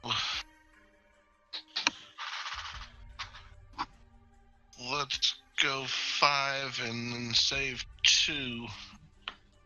So if you rolled 5, you would have to spend 3 to get the wondrous artifact to get the really good stuff. So you can spend 4 Then it's 2. and then 2. Yeah, then we'll do that. 4-2. Let's just hope you get a Tangwar. Quad Tangwar, here we go. 4d6. Where all his luck's going. This is how I got rich. Oh! Oh my Nothing. god. Disgusting. Poor Aglaron. All right, remove 4 experience, Very good. but you still get to roll on the precious object table. It's like slots. We talked him into it. Roll d6. It's like when you talk Chris into rolling that die. Oh! If you spent 5, he would have been able to buy it, but still. You got 6. Oh man, yeah. You got something good though, man. Ooh. Show us. Oh wow. What? Manus, Westerness. Well, You got a new Minorian. You should give that to Aravul. No. So paste that into your sheet. all right. Beautiful. Bah, I remember my first 120 treasure.